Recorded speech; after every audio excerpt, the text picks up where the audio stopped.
Hey, welcome to another episode of the Black Guy Who Tips podcast. I'm your host, Rod, joined as always by my co-host, Karen. And we are live on a Saturday morning, ready to do some feedback. Find us everywhere you get podcasts. The official weapon of the show is folding chair. And the unofficial sport, bullet ball. And bullet ball, extreme. Today's show is a feedback show. That means we're going to talk about all the things that you want to talk about. So we did 3-4 episodes throughout the week.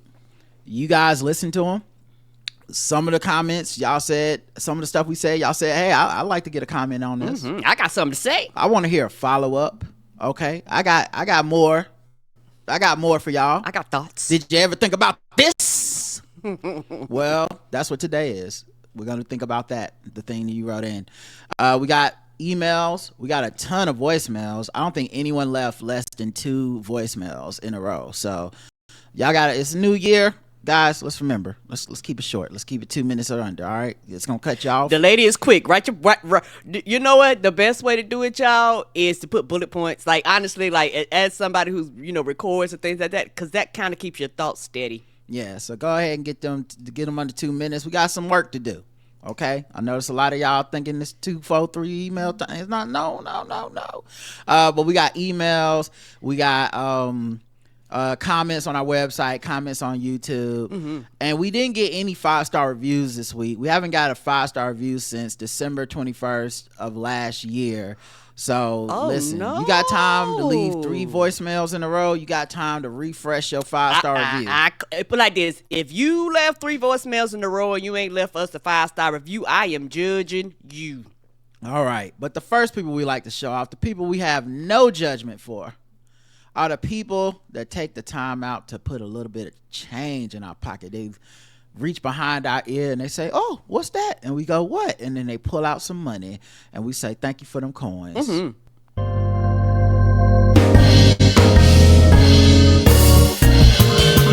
I have your attention?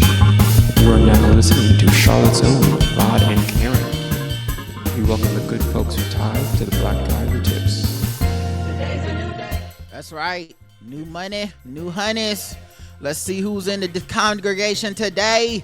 Dotstra J is in the house. Okay. Preston, aka Team Dro, aka Slang of Ages podcast.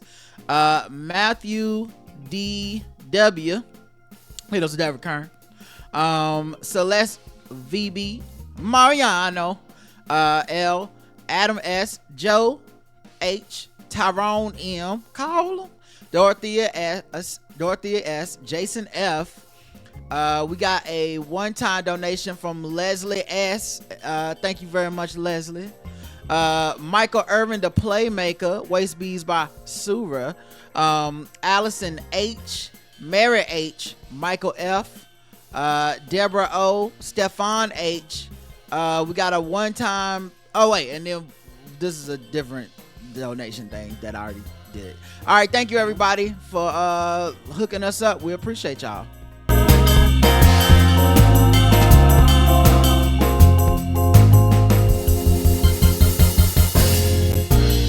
When we don't get 5-star reviews, I should just put like 37 commercials in every feedback episode. Right. Y'all just get tired of the shit and be like, somebody leave a fucking review. Somebody leave a review. These guys are out of control. Right? Be like, y'all know what? If you don't want no commercials, be premium. All right.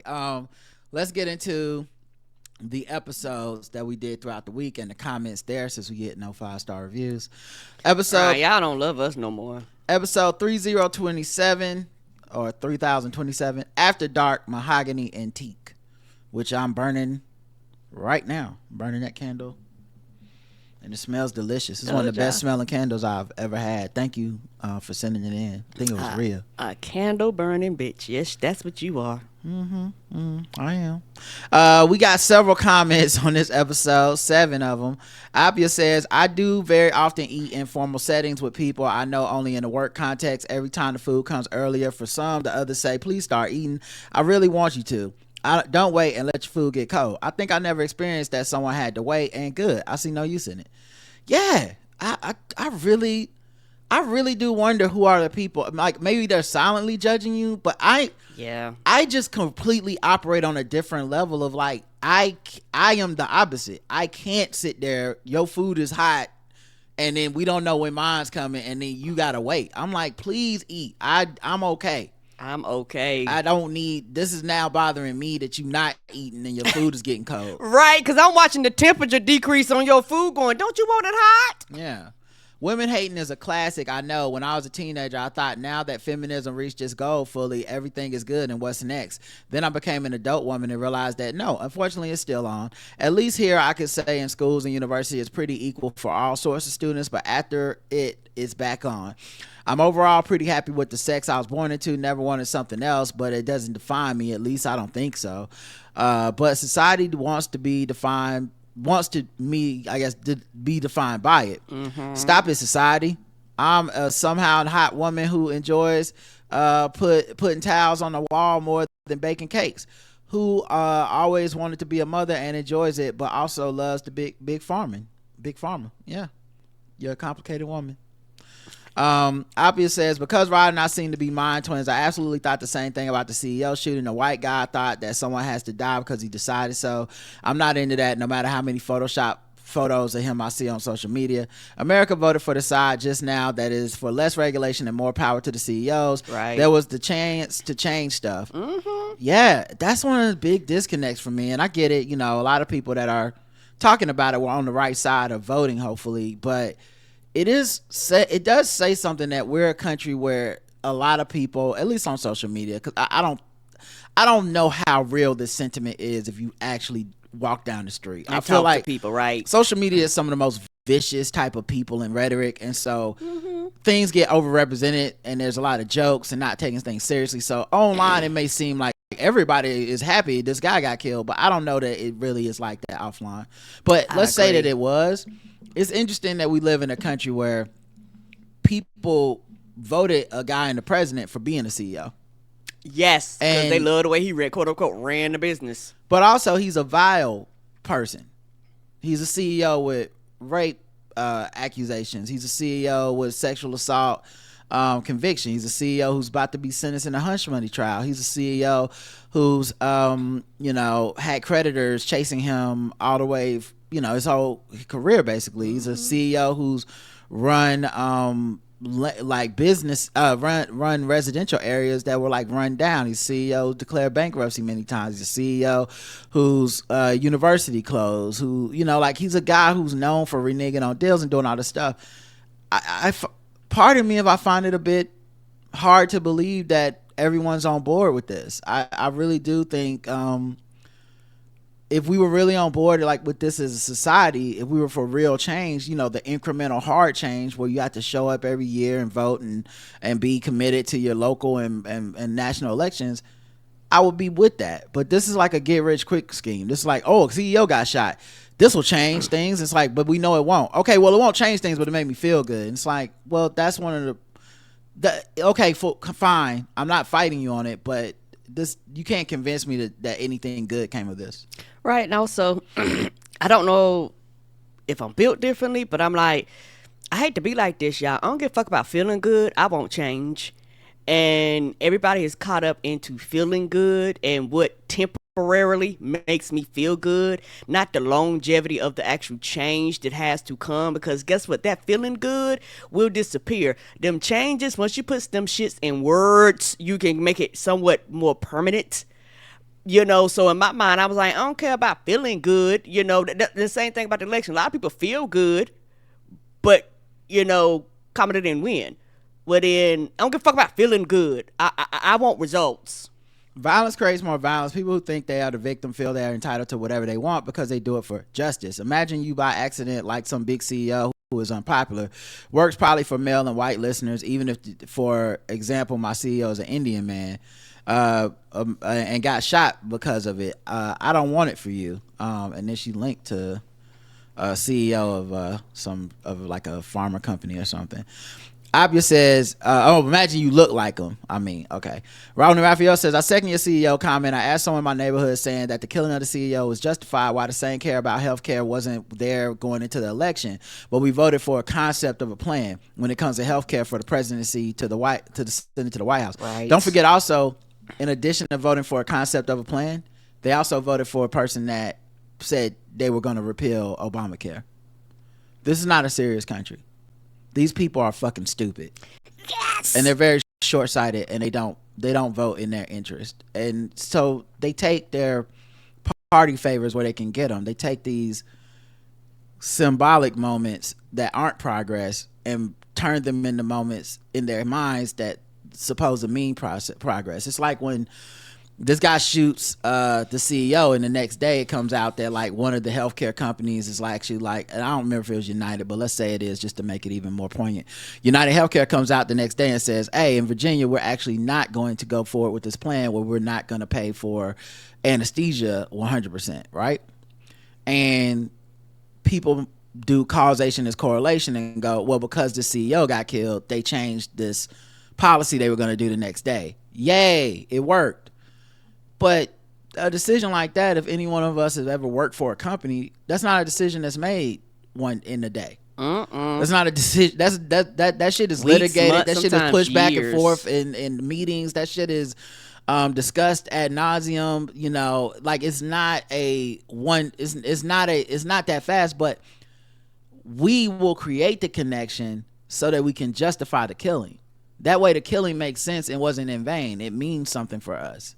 The insurance companies will be nice to us now because this man was killed, despite the fact that we're letting in someone who's probably going to unregulate and unprotect as many citizens of the United States as possible. Elon Musk is a guy who's not rightfully, but like blatantly said he's against consumer protection as a agency. Of course he is. So this, it's not a serious country, but this is what we have. It's the bread and circus.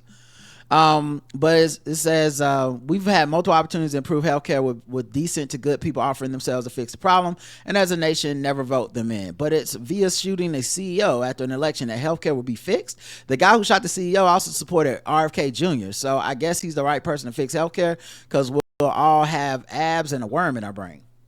Abia says the new CEO will for sure not be a friendly hippie who is into free healthcare for all, but a more paranoid version of the first.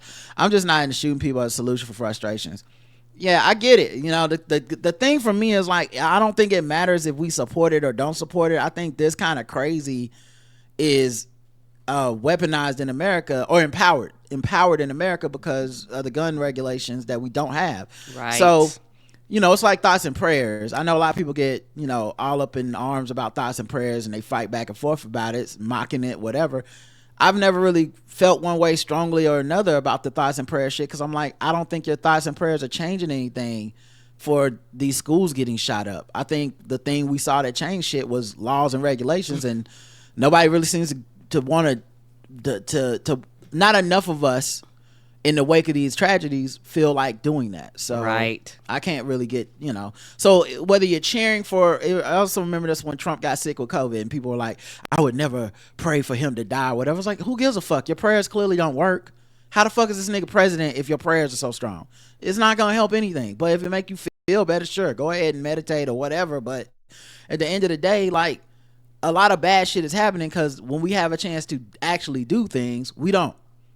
Bean says, while we're still commenting on Spotify. I know the polls are gone, but your Blackout Tips fans are still on there talking. Yeah, I see y'all's comments. I still have to moderate some and approve some. But it's just adding more work for me to do those. And the feedback show's already way too long. I mean, listen. 6 people left multiple voicemails today. We're gonna be here forever. You know what I mean? I think y'all have avenues. Now, if you want to talk about, like, if you want to get a little more deeper into why I'm doing it in particular, the first thing is we're no longer so hosted mostly on Spotify. Right. Meaning, if we don't have that Spotify hosting platform thing, there's really no reason for us to drive extra traffic there at this moment. If we ever go back to being hosted on Spotify or something, then maybe there's reasons to do it. The second thing is telling you guys, like, you guys can leave comments there. It doesn't matter, but when we don't really read them, it does give you more incentive to go to our YouTube, where we do get paid and feedback, and also to go to our website, theblackguywhotips.com, which is where you can also go premium. So those are the real reasons behind it, in addition to just I don't want to make the show longer than it already is. I don't want to give you more work if it's not something you can do for feedback, but I thought it'd be nice to know even if you don't read them on air. Yeah, I see them. Thank you. Thank you, baby. EV says, I think there would be a different narrative if the shooter of that CEO would have been black. There's no way so many people would see him as a hero, and the media wouldn't have told us he's valedictorian and how he had such a bright future. Yeah, there's a lot of variables here. I think the first one is one of the things is if the CEO wasn't a white man. Ain't that the truth? If the CEO wasn't a white man, this shit goes completely different. No matter if he's in charge of United Healthcare or not. Black people have a feeling that's different about race and breaking that barrier than white people do. The white man is the symbol of the CEO in America. So when someone breaks the glass or race ceiling or whatever, if that motherfucker would have shot like the one black healthcare CEO, it would have been, people have been saying he's a racist and all kinds of shit. So it wouldn't have been as clean of a conversation. The other thing is if the shooter, I don't know so much if he was black, but I will say if he was not attractive. So like, y'all remember Jeremy Meeks, the hot felon bae or whatever his name was? He's black, but he's extremely attractive to a lot of people. Right. So if that hotness, I think, is even more important than the race. Like, he's hot, and then people, and I'm not debating whether he's hot. I'm just saying this is how he's been treated. Agreed. I know all of you guys are better than that or some shit. I don't know.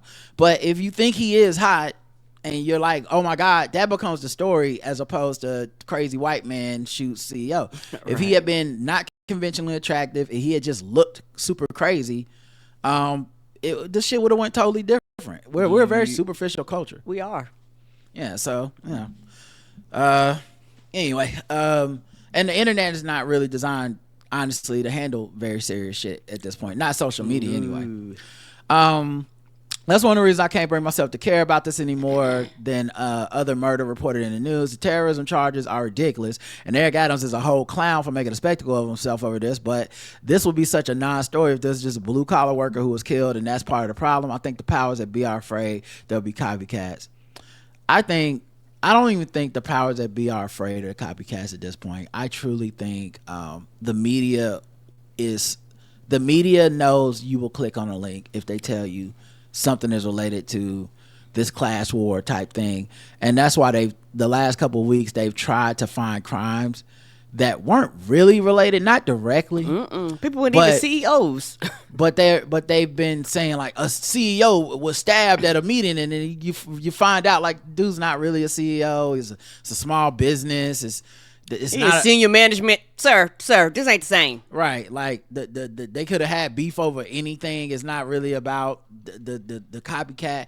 You know, the woman in Florida who like called in bomb threats to her insurance company or something. They were like a copycat, and it's like, no, she's not a copycat. She wasn't even close to doing anything. But you know, it does. If it bleeds, it leads. All right, comments on YouTube for this one. Cynthia says, I never received a Christmas card from you. What's up with that? I sent you an email with my home address. Cynthia, that was 6 days ago, meaning that would have been on Sunday. We only mailed those cards off on like the day before after Christmas. So just keep checking the mail. You should get it if because I did mail it to everyone who sent their address in.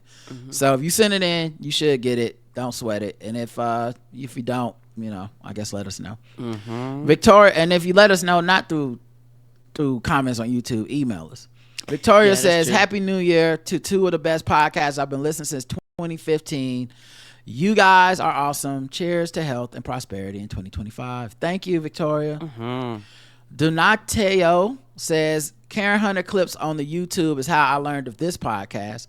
I love that there are over 3,000 episodes. I've been listening to old episodes between new shows. I'm grateful to have discovered a 40 and over podcast. Well, if you keep listening to old episodes, you're going to find out it was not always a 40 and over podcast. Yeah. Okay. We've been doing this for a while. Some of these people under 40. Yeah, unexperienced. Cynthia says, Happy New Year. Thank you, Cynthia. And let's see. The poll was, did you take a vacation in 2024? Yes or no? 72% said yes. 28% said no. We did not take a vacation. I'm about to say, I'm thinking about it. I said no. We took days off, but we didn't go anywhere. No, we did not take a vacation. It's been a long time since we A big thing for us, though, I think the Hornets season tickets are like 3 vacations. Like, I might not get them next year. It just really depends on how I feel. But there's a chance I don't get them next year just so that we can, like, do some vacation type shit, you know? Because obviously we're not made of money. It's not like we taking vacations and we going to all these games. Like, no. We got to make some sacrifices. Decisions got to be made. All right, let's before we go to the next episode, let's get some money since ain't nobody want to leave us no motherfucking 5-star reviews. Right. I take that personally. Let's get some money real quick and then we'll come back. Here we go. Oh wait. Let's do this. For the gram, for the gram, for the gram, for the gram, for the gram, for the gram, for the gram, for the gram. That was a short one. All right. Episode 3028. Old versus new. We had the homie. No. This is just. Wait. Yeah, we did have Dominic Rivera on. I had to remind myself because the beginning of the description doesn't have Dom. Normally it says Rod and Karen are joined by somebody. But I remember now Dom was late, so we did the whole banter without Dom, and then we were joined by Dom. Later on in the show. He was on PR time. All right, episode 3028 Old versus New with Dominic Rivera. We got 8 comments. Let's get into them. Tanya W42 says, hi Rod and Karen, happy new year to you and all the Tip Nation. Since Karen is getting into spicy romance novels, I have to recommend the books of D.L. White, who you may recognize from the live audience of Three Guys On podcast. I've read her books, Brunch at Ruby's and The Never List, and they're so great. Her website is booksbydlwhite.com, and if you click the audio section, it'll show you titles available in audio book format, including Brunch at Ruby's. Thank you. There you go. Shout out to DL. She's cool. Rona Raphael says, I wish I was in the chat to accuse Dom of baking bread in an apartment, hence his being late. One of his pandemic jokes that I love. I was walking on the street during the Fat Joe versus FBA, and I can't keep up with these acronyms. I almost walked into a white woman while laughing. Put me in a very awkward spot because I could see Dr. Umar staring at Fat Joe at the same time saying, I got you, nigga. Poppy, what's good? Coquito and plantains. Let's go. I'll continue to observe as a watcher. So will Tariq and Dr. Umar drop a response track. I wonder. I feel like they probably already been talking shit on Twitter. Yeah, I'm outside that loop. I don't follow them circles. The Beefs of 2024 should be a book. Write it, Rod. Happy and successful 2025 to the Blackout Tips Nation. Y'all made it through 2024 with no beef. With my only love right back at you, discount included. Now I was beef, nigga. You kept bringing up that middle name shit. I ain't forgot. Brooklyn Shoe Babe says, Dear Karen, the closest thing I listen to that I consider political is the Blackout Tips and Three Guys On. And I consider you all more cultural than political. I've also tapped out in the 2 months up to the election, and since the election, I've stopped listening to political, feminist, and nonfiction audiobooks, but I immerse myself into cozy romances and cozy witch mysteries on Spotify and my library's audiobook platform, Libby. I've also been listening to regular, steamy romances as well. Let me recommend Talia Hibbert. She's a black British romance author, and all her female characters are black, curvy, and have natural hair.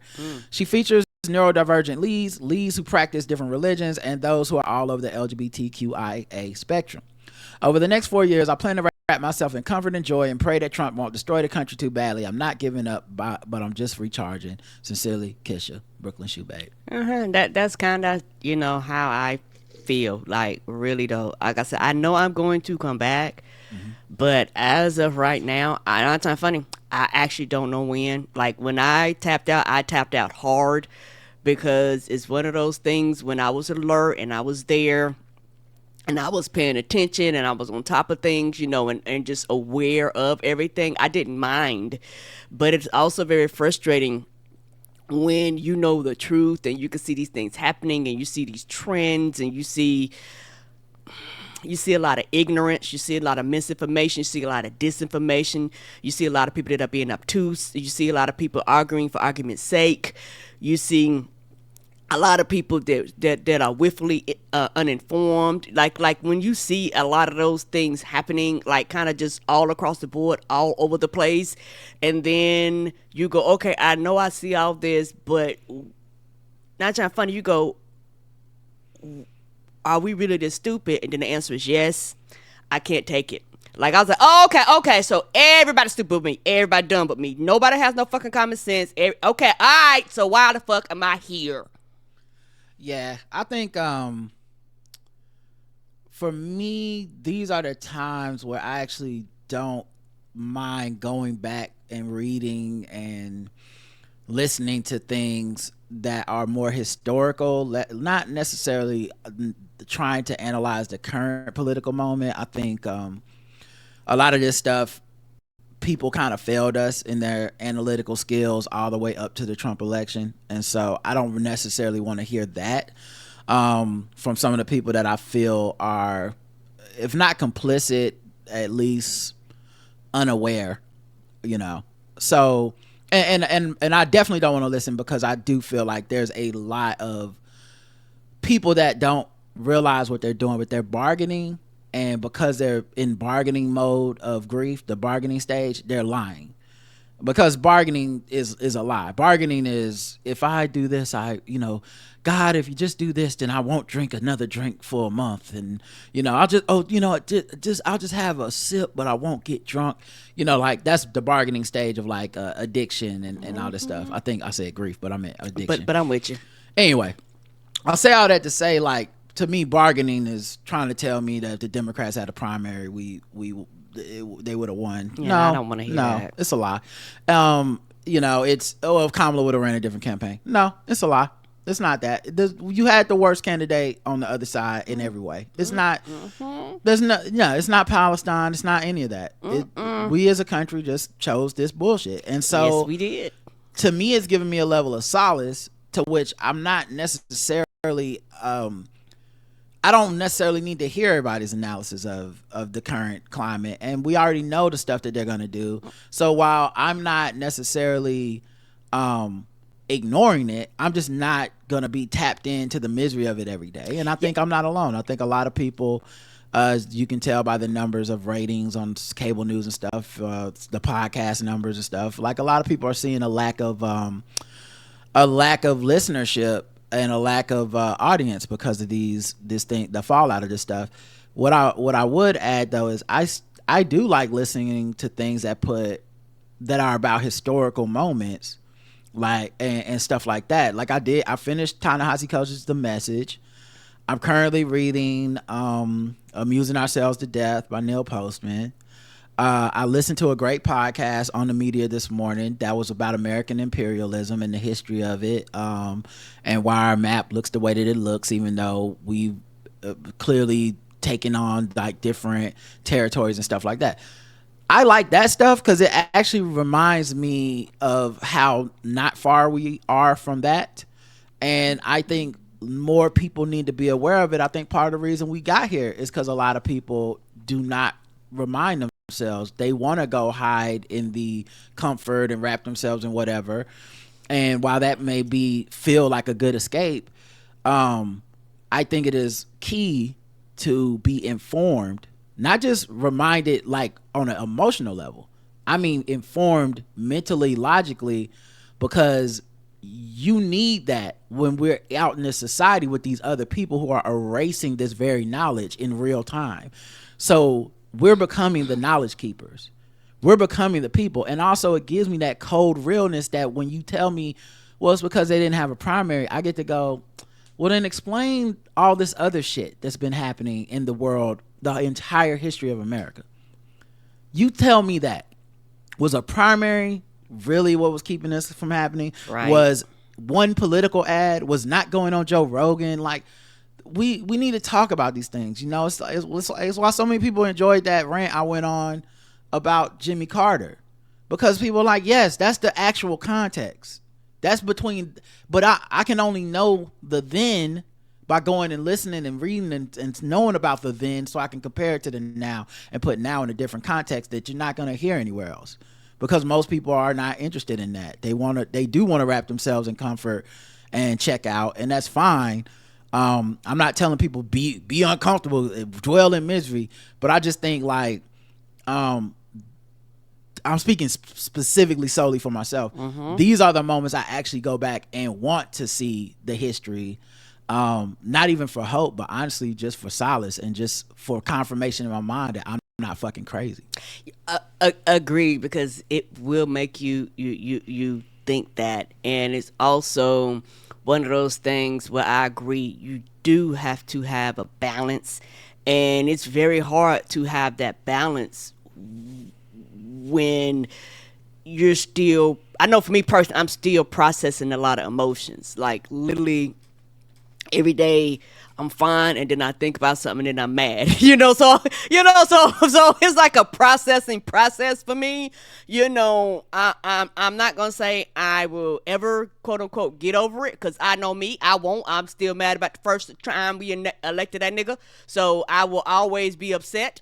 But it's just one of those things where it has to be a balance. And I am like you, Roderick. I am like, I don't want to hear your lies. I don't want to hear your excuses. I don't want to hear the sad stories, because this is we've been through this before, and I refuse to go through this thing with you again. And at the end of the day, no lessons were learned. That's what I've learned. No lessons were learned, because me and Roger was saying this from the first time. We was like, hey, y'all, they are playing the exact handbook, and everybody going, nah, this time gonna be different. We go, no, the same thing is happening. It's just more of it, and it's just worse.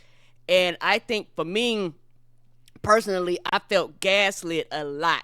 I felt like you saying these things, you talking to people, everybody looking at you like you're the crazy one, like you don't know what you're talking about. And it can be very, very frustrating and disheartening.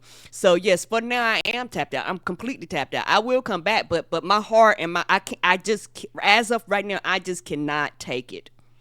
Appia says, same here with the blackout tips. That's enough for me for American politics. Appia also says, I like this podcast so much that I listen even to some of the sports talk without having any idea about it or interest in it, but when Rod talks about it, it at least sounds like it could be fun. Neb says, I think you may be onto something regarding Christmas sweaters, Karen. I'm a bit of a Scrooge about Christmas, especially early in December. I'm more of a Halloween person, but I'm trying not to be. And also, as Rod puts it, I'm an extrovert who loves attention. Maybe I'll put more effort into looking festive next year. I'm sure attention and joy will be good for me. Yeah, I really sincerely say try it, because like I said, I don't even really necessarily like that much attention in general, but during this time of the year when I put on that sweater, I know when I put on that sweater versus just like a hoodie, I know like, okay, people gonna say something, and I like it. People are very nice about it. Sergeant Ballard says the H-1 visas are so hard on everyone but the companies using them. The people who are employed can't change job titles without a ton of paperwork. So there is no ability most times for promotions or changing jobs. It's super hard to go from one company to another, so you're almost into the indentured servant area. And that would be the point. Yep, that's the point. Come on. They want to be able to send you back and you disgruntled. They want to be able to force you 120 hours, make you live at the office, like all types of shit. They know if you were American, you would tell them to kiss your American ass and go find an American job.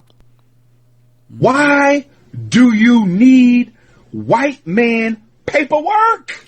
The thing that I think people really need to, or not people, I don't know, but the thing that stuck out to me, let me just say that. It was a point I didn't see anybody making, but it's a point that I'll make. That exchange about that everyone delighted in, MAGA's having a civil war, blah, blah, blah, which I still can't get excited about because it's not anything legislative or of consequence. It's just them bitching at each other online. That doesn't really mean anything yet. These people, if they get their shit together, have total control of the government. So yes, sir. We'll see what happens when the real bullets are flying, not just tweets. Ain't that the truth? But that exchange is so interesting because Vivek and Elon Musk were really going up and praising the work ethic and the family values and cultural values of these immigrants on the H1N1 visas, and to the detriment of American values, which in this case people took as white people values. You know, y'all white people in America like culture and coolness and stuff over nerdiness and smartness and all this stuff and family. Fine, whatever. I think what a lot of people missed in the whole like, ooh, they calling y'all niggas and they saying white people are fucked up. They're not praising the immigrants. That's not what's happening here. Now, it looks like they're praising them on its face, but that's only if you're dumb enough to take them at face value. The most valuable thing those immigrants have for them is the visas that allow them to essentially control them and keep them from getting rights and pushing back and things like what they really don't value about Americans is that Americans have the ability to push and fight for themselves. What they value about those immigrants is that they don't. Right. And so all the other stuff is just sugary coating over the top of essentially just super hyper capitalistic abusive tactics. That's all it is. It's just them going, hey, these people that we can abuse, it's because they're better people than you. Right. And, you know, let us abuse you and then we wouldn't even want these motherfuckers over here. That's right. basically what they're saying. Yes, they are. And even if everything they said was true about them being smarter and all that stuff, even if it was true, it's not those guys, Elon Musk, Vivek Ramaswamy, they don't value those things. All right. Evie says you briefly brought up Shamik more but didn't get into it fully because Dominic came on, but I'd love to hear your thoughts on his weirdo behavior. He said some problematic things in the past about black people and how he's once again in the spotlight for being a creep. The way he was acting over Haley Steinfeld after her engagement announcement was truly strange, and then I saw those videos of when they promoted it into the Spider-Verse. She seemed so uncomfortable that he was being extra towards her, and then he posted a pic of him and the girl from Spider-Man Homecoming, and she asked him to take it down and he didn't. I wouldn't be surprised if he doesn't get to voice the next Spider-Verse movie if he continues his strange behavior. You summed it all up. That's all I was going to bring up. And yeah, it is weird. And he's lucky Blake Lively shit popped off because he was fitting to be number one on the Summer Jam screen. Yeah, but that rose to the occasion. It was like, hold my beer. Yeah, and I'm still not sure. I think he will be back. We'll find out, but I think he's actually gonna. I think because that shit popped off a certain kind of way, he's actually gonna be able to find a way back. Because it didn't quote unquote turn into something. Whereas if the Blake Lively thing didn't pop off, I think he would have been out of a job. But we'll find out. YouTube. Sayida says, great show and funny guest. I just knew the show was gonna be titled Triple CP Time. Don replied, appreciate you. M. Russ says, this episode brought me so much joy in a difficult holiday season and I don't even follow basketball. Have Dom on more often, best podcast in the world. Don replied, hope you feel better. Here's to the new year, positivity to us all. Yeah, doors always open for Dom. I told him. Rob says, I appreciate the NBA talk here. I've gone back and watched games from when I was a kid before, born in the late 80s, and I so really only remember the mid-90s onward. You're absolutely right that people's nostalgia blinds them. That and they aren't actually watching the game and just listen to the media to form their opinion. Lots of missed long twos in the 90s games I've rewatched, and I think the reason people hyper-focus on missed threes today is that the missed long twos of the years past aren't a separate statistical category. Rob, this is brilliant. This is really smart. I'm going to add this to my repertoire of when I push back on this dumbass narrative about the don't shoot the long threes and that it's too many long threes. Because I guarantee you if we add up the long twos of the past, which were also equally as likely to be missed, but also not worth the risk of missing them in many cases, not worth the risk of the shot comparatively. You might as well take that 2 steps back. Yes, sir. I really think that someone needs to do a hyper analysis of that because I would love to see those results because what we're now talking about is the aesthetics of the game and just going, well, I like the feel of a long two being missed versus the feel of a long three being missed, even if it's wide open. And to me, that's insanity. Delay, and that's just a personal preference. I don't care. Delay just says, I can't remember if this is the episode with the YN NBA conversation, but Karen be knowing because Young Boy NBA does stand for Never Broke Again, so play her music. I know she know. I've told her a lot of times. She the one. I think the joke is that she's acting like she don't know. Am I not right? You know that NBA stand for Never Broke Again. Whenever I say young boy NBA or whatever, NBA young boy, which is his name, not young boy NBA. Yeah, Never Broke Again. Yeah, you know that. And she just always makes the joke because she likes to act like she don't know anything. And sometimes my brain go, nigga never broke again. And I'll be like, no, that's not it, Karen. I know it's never broke again. Anime Prince says, old MAGA thinks Trump is going to have their aid, but newsflash, Trump is a lame duck president. This means he doesn't need y'all vote anymore for any reason. He got what he wanted out of this campaign, to avoid jail and pal around with other billionaires. Now Vivek and Elon are saying the quiet part about America out loud, revealing that many have been saying, these oligarchs do not like us. Only white America is slow on the uptake because they can't let go of the covert/overt racism. And Feel Good just brought up the Shamik Moore crash out. So like I said, EVE kind of covered what I was gonna say. And I talked about it a little bit on Three Guys On. We went on there last. All right, the poll was, do you have any New Year's resolutions? 31% yes, 68%, 69% no. Nice. I don't. See you next year was the next episode.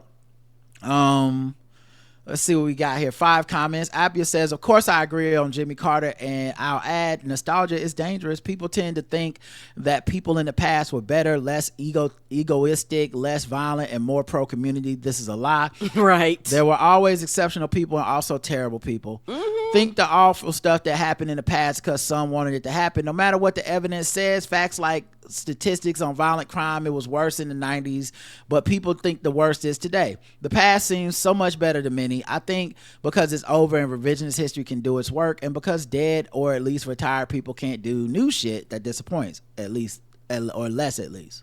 Agreed. Rona Raphael says, Playwright is right before I even begin. Technically, I should have a song by now, but that's not why I'm here.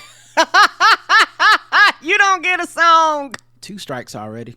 You know, when I ruled out that using Jimmy Carter to shit on Obama 2016 elections, I had mofos pumped, and they brought it up. I pointed out that the Clinton Foundation was doing plenty of great work for many communities of color around the world. Orange POS had just promised his paycheck to the national parks and some donation to vets. Both flew into the abyss, but hey, Obama. And I asked the guys being all loud about Clinton why Trump never gave a dime to the homeless vets until he won the GOP ticket. That's when the cracks are getting up here. They don't care. It's just good for winning on social media flexing.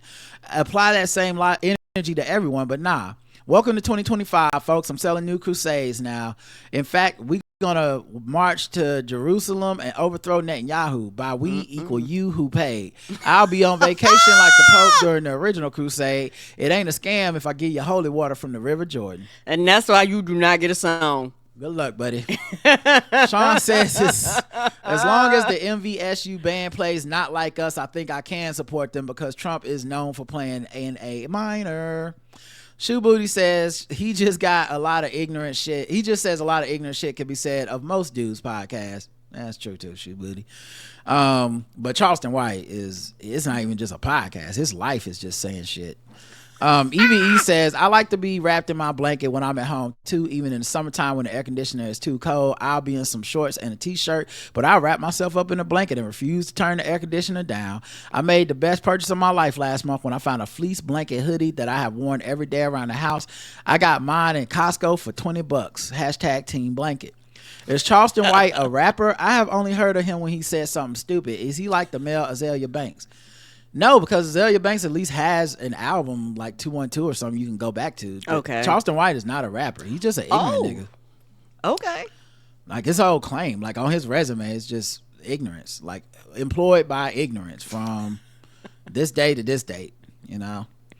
Let's see. YouTube. Jinxful says, the thing that makes me even more mad about the landlord stealing money from his tenants is, are they going to be able to get their money back? Right. I'm sure a lawsuit will be successful, but does the landlord even have the money to give back? Right. Probably does. That money gone.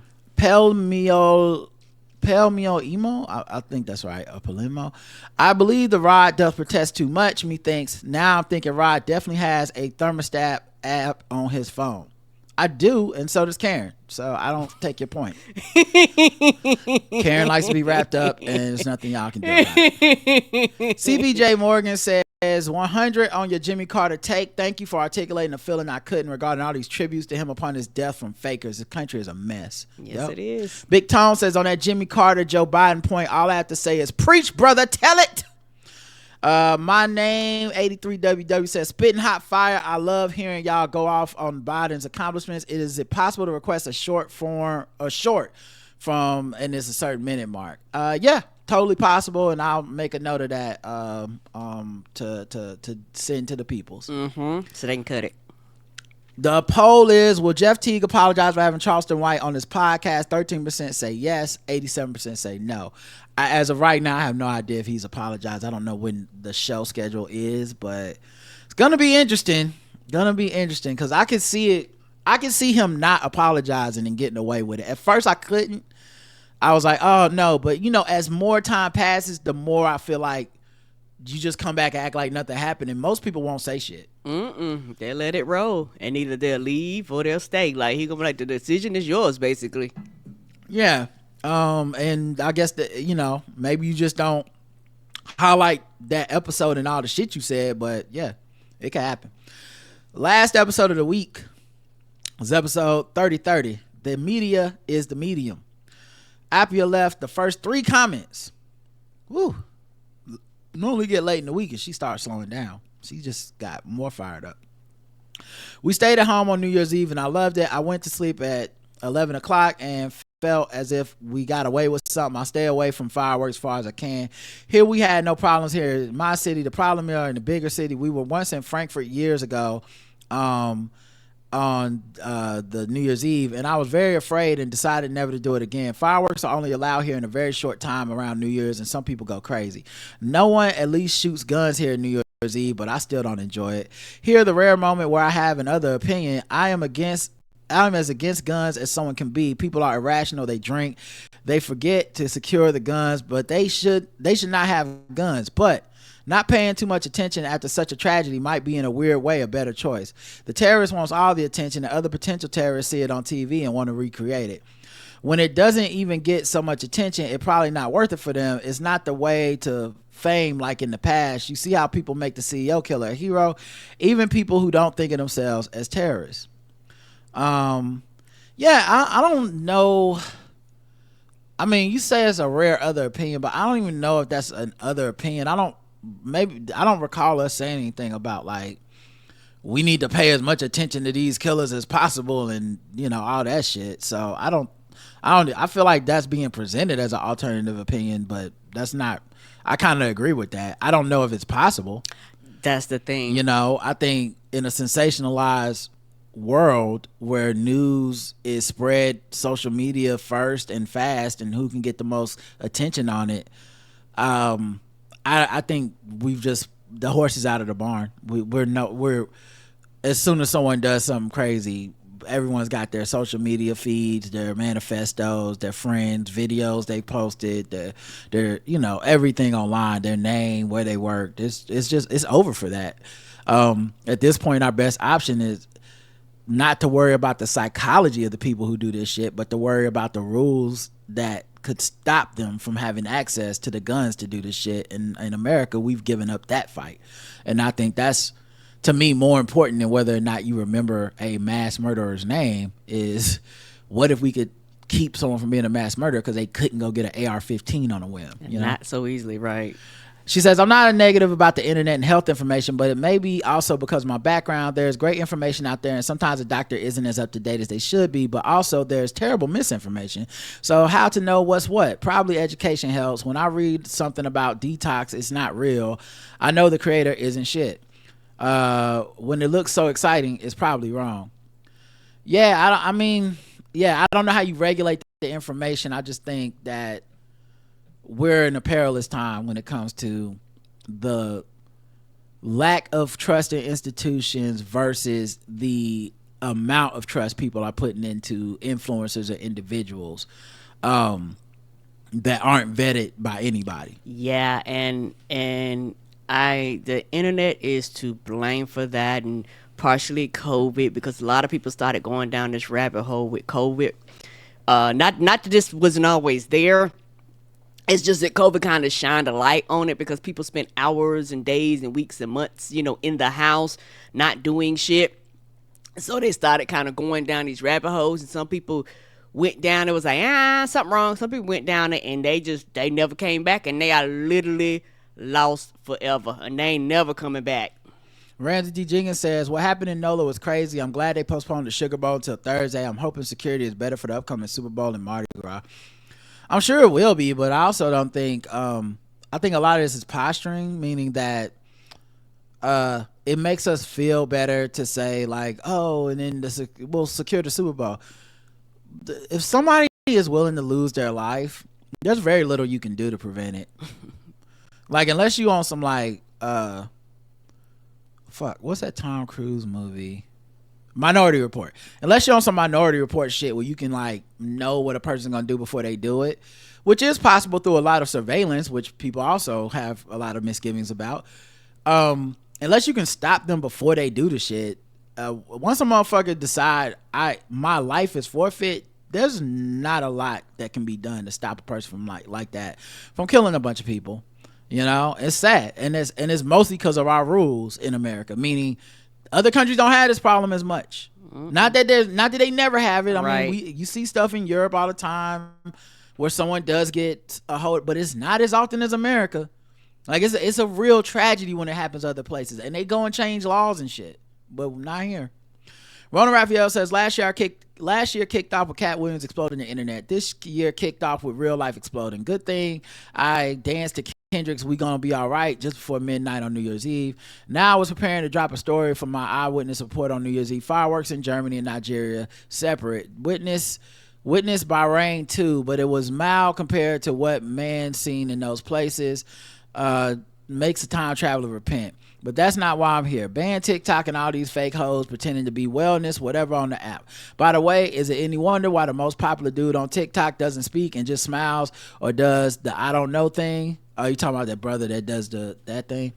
If a fanatical group carried weapons, oiled themselves up, and told us to not trust experts, most of us, regardless of political affiliations, would say fuck off. But shirtless man or woman oiled up saying the same thing, oh yeah, they spitting or we licking. China, that's hilarious. That's good. China won. If this is how they figured out they take over the world, I got to respect that hustle. I support the band at the same time. Shit, I almost launched a rival to OnlyFans. Guess I'll need my own TikTok. Great episode again. Ms. Barnes says my doctor is grateful that I am not that patient that will bring something to her that I found on the internet.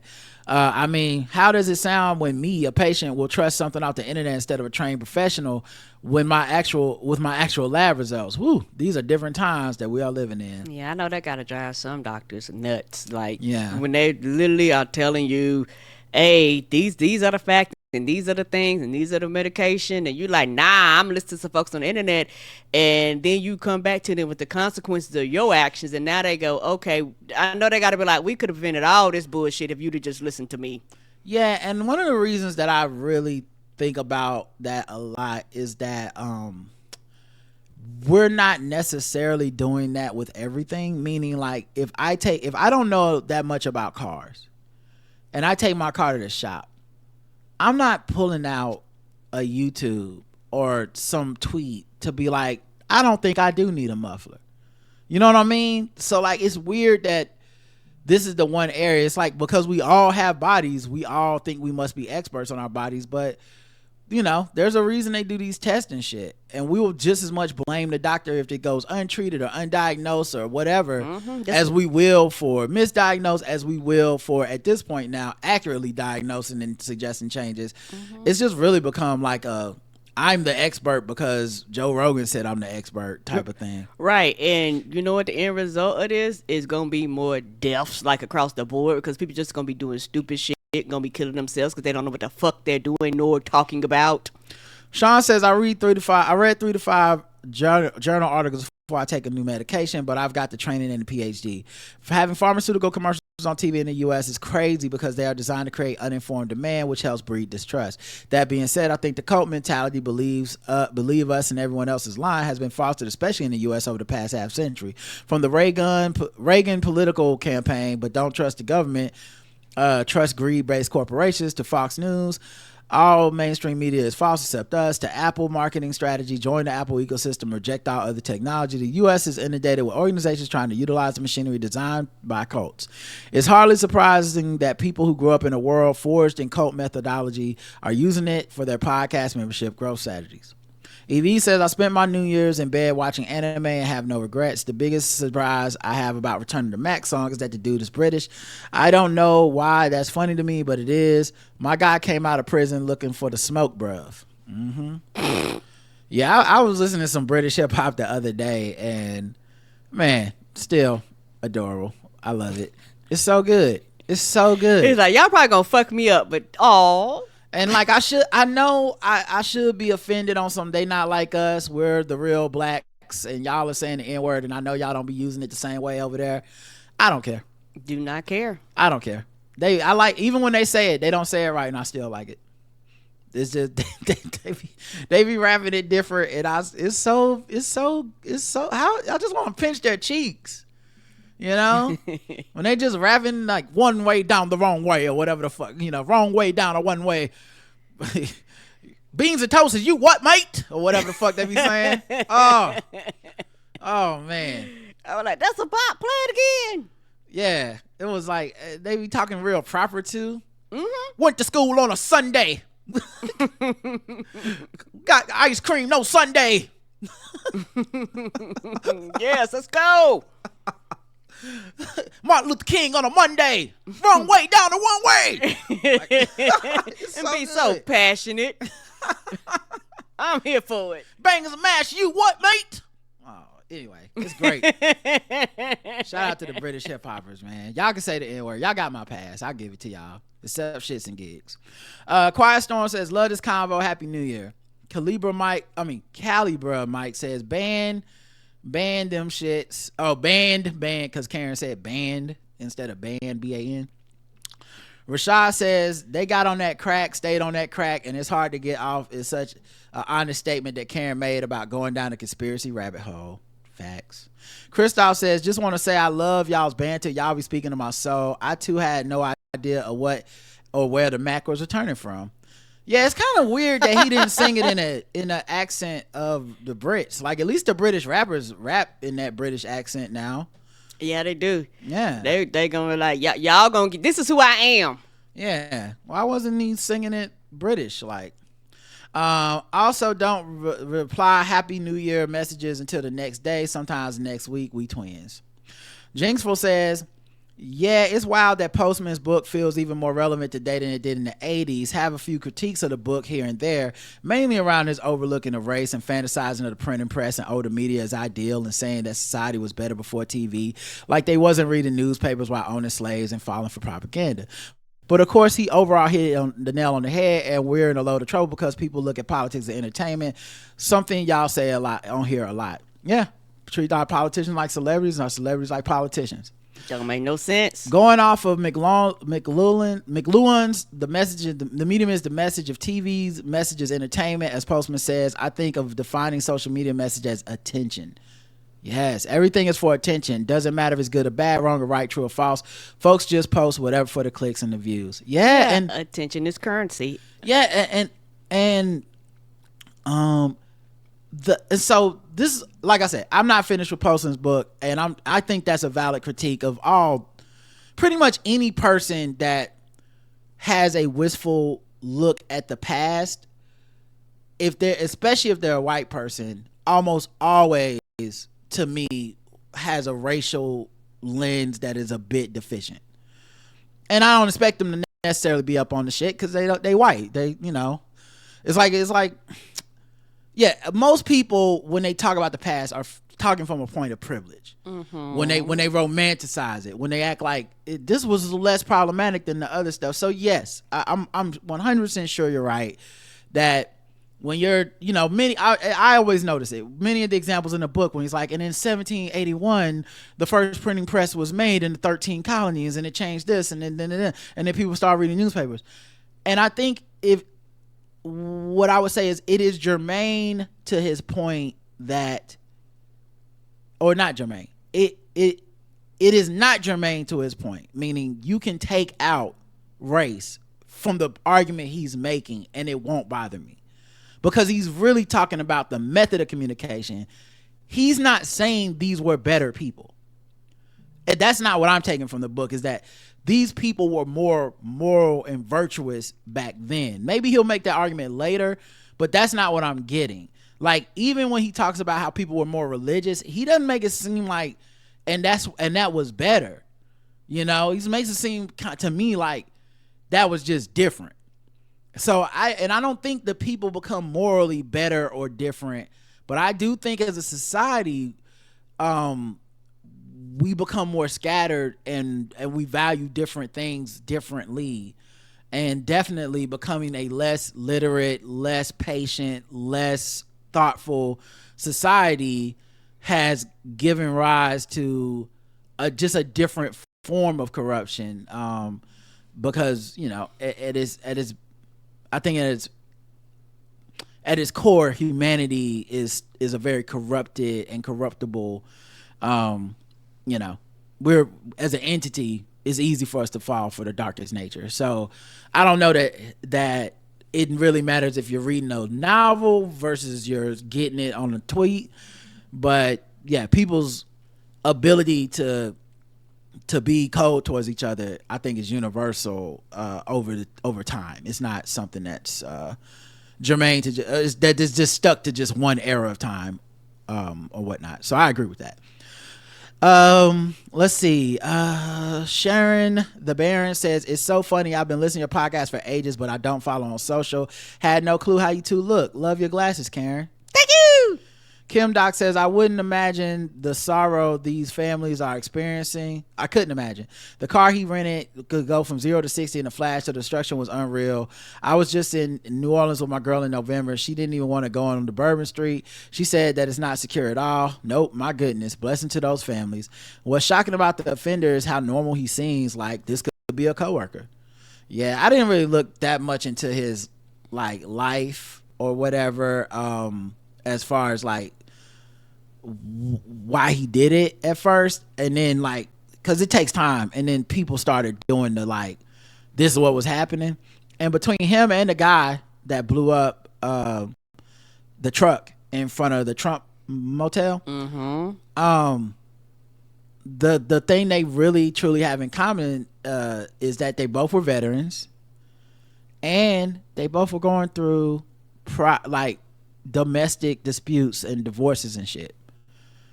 And Roger, and Roger has said this before. A lot of times, because he watched like a lot of those what you call them, TV One shows and all those types of shows, real true crimes, and for a lot of them, it might be an exception to the rules, but 99.9% of these men is some woman. Be it their girlfriend, sister, brother, mother, they end up killing somebody, falling out with somebody, their baby's mom or something. So you're saying true crime. That's not what I was talking about when I brought that up. It's 99% of these men who do this stuff that are mass shooters is something with a woman. Okay. That start, like, it's not necessarily over a woman all the time, but it's something, there's a woman who's been abused, stalked, killed many times. Then they crash out on everybody, right? But a lot of times, I don't know 99%, but a lot. But the percentage is high. It's a very consistent through line that we in the smooth 80s. Very consistent through line that these men abuse some women first. It's like how people say serial killers kill animals first, and then they start killing people. Men that do stuff like this abuse women at a high clip, and then whether it's a divorce or whatever, next thing you know, they're shooting up a school, and you're like, what happened? How did we get here? Right. Jason says the TikTok journey has been a wild ride. Starting innocently with white girls talking black taking black girls dances and making millions. Then took a detour to ruin JL Calvin's career. And now it's taking the place of the CDC. This whole Trump TikTok could be interesting. It's funny how he was the first to say let's ban it, then he met with the owners, all of a sudden he's good with them. I'm sure after some campaign donations. If he wasn't the most financially compromised president in the history of the United States, I'd almost be suspicious. My only concern is that he's able to save it. It would be wildly popular with young folks. We can't lose any more of the youth to his nonsense. Yep. I don't know what we're gonna do, fellas. The poll: do you let out fireworks on New Year's Eve? Only one person said yes. 97% of the audience said no. I do not. If I don't watch them professionally, it won't be done. Yeah. All right, let's get to the next segment, voicemails.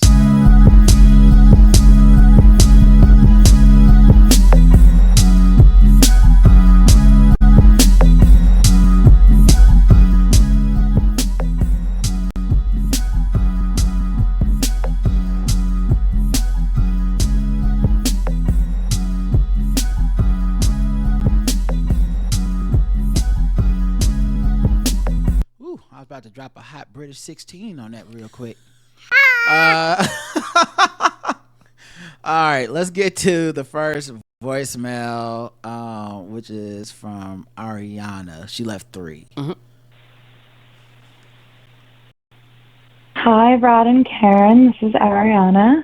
I wasn't ever one to call in very often, but if Rod just keeps talking about porn on this podcast, it's almost like you guys are kind of asking for it. So as one of, I'm sure, many resident sex workers who listen to y'all and are big fans, I was laughing at Rod's comment on today's show about one of his faves, Sarah J., doing a retweet about how the woman in question was sick of always doing incest porn and the proliferation of incest porn in the industry right now. And the way she kind of described it made it feel like that she was insinuating that being asked to do that kind of content was beyond her control in some way, or that was like surprised upon her once she got to set. And as someone with over a decade of experience in the industry, I have a few thoughts about this. Number one, I honestly always think it's a bad look, and I looked her up. I already looked her up on X, Twitter, whatever it is.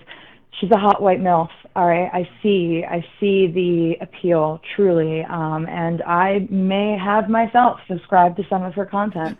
However, I do think it's a bad look when sex workers, and kind of particularly people who are in the industry and active in the industry, act or speak in a way that is sex negative. I understand why incest porn is one of the great taboos that it is, and I in no... She got cut off. Hold on. All right, I knew this was going to be a multi-message voicemail. But yeah, I absolutely condemn any kind of actual like incestuous contact between family members. And at the same time, the underlying truth to all of these like crazy taboos that we have around sex and fetish and lines that shall not be crossed is that they all have to do with power dynamics. It's almost like addiction. It's like if somebody beats someone's an alcoholic and they beat drinking, right? A lot of times that doesn't mean they beat the addiction. They're always going to have an addictive aspect to like their to the way that they think. So they're just going to replace it with something that's healthier for them. Incest porn, it's not like rape porn or ravishment porn, other kinds of taboo, often violent kinds of elements or elements involving a lack of consent. They're more just stand-ins for the taboo itself, knowing that you're doing something so taboo and potentially in your mind, based on how you grew up, the most taboo thing you can think of. it really doesn't actually matter how you consume that or what is actually playing out on that screen. It honestly is, the dynamic is the power dynamic is like the pull. So anyway, it kind of just made me sad that Sarah, via Olivia J, was kind of like being sex negative in that way. Number two, it's less of a production issue with porn as it is a marketing one. So big stars like Olivia J, also so fucking hot, and Sarah J, they have agents. So their agents are tasked with booking them with shoots that they have made themselves available for and not shoots that they haven't. So, okay, last one, but who doesn't love hearing about porn? So if you have an agent and you've given them a list of boundaries, that agent's job is to get you as many shoots as they possibly can within the parameters of what you said you are available to book for. So especially with Sarah J, she looks like a hot mom. And that is like her niche, that is her sell, that is her presentation, that is her brand. So while I definitely understand and can deeply empathize with not being able to do the exact kind of content that you wish you could do, I highly doubt she's ever showed up on a set and they've surprised her with an incest scene. What is more likely to happen is we're independent contractors, and while we get paid one lump sum for those scenes, like, you know, in any kind of gig economy, we have no control over the marketing of that scene afterwards. We have no control over the edits. We don't get any residuals. And so you could think, let's say like you're Asian American and you go into a scene with a white guy and you think it's just going to be romantic couple hooks up in, you know, a loft. And then when you see it finally half a year later on the internet, people are calling it, you know, like hot Asian geisha loft porn, and you have no control over that whatsoever. And that can be super legitimately frustrating. But yeah, I just wanted to jump into that conversation because I actually felt qualified to do so. And yeah, I mean, red flags for people in the industry. Maybe things are not going to go in the direction you thought if you have a significant age gap between you and your co-star, especially if you're an older woman. She got cut off, but she didn't call back. But I think she kind of got most of her point out. The only thing I would say, for at least the way I took what Sarah J was saying, because I don't think she was trying to speak for, like, these are my feelings on just like sex and sex work. Because I mean, clearly, if you follow, you know, you say you looked up her YouTube, she's probably one of the most prolific and positive voices in the industry about like sex work. And she's very big on, like, I remember we've had her on the show several times, and I still remember an episode where I was being like, oh yeah, I know some women say they don't sleep with black men because it'll hurt their like marketing or whatever. She's like, no, that's because people are racist. She's like, it's not about the fans and stuff, because some of that porn does bigger numbers than the other stuff, and even if it's someone's taboo, if they'll click on it and watch it, then the job was done, right? She's like, no, they don't want to sleep with black men because they don't want to sleep with black men, and that no one's forcing us to do anything on these sets, right? So I think what she was talking about was what you described in the second voicemail, which is this post-marketing change. Because I'm a consumer of her work. I watched several of her scenes. It's not like some of the other stuff where it's actually oriented around it. And if you look at her like resume of work, she does a lot of her own work on her own website now. She doesn't really work with a lot of companies.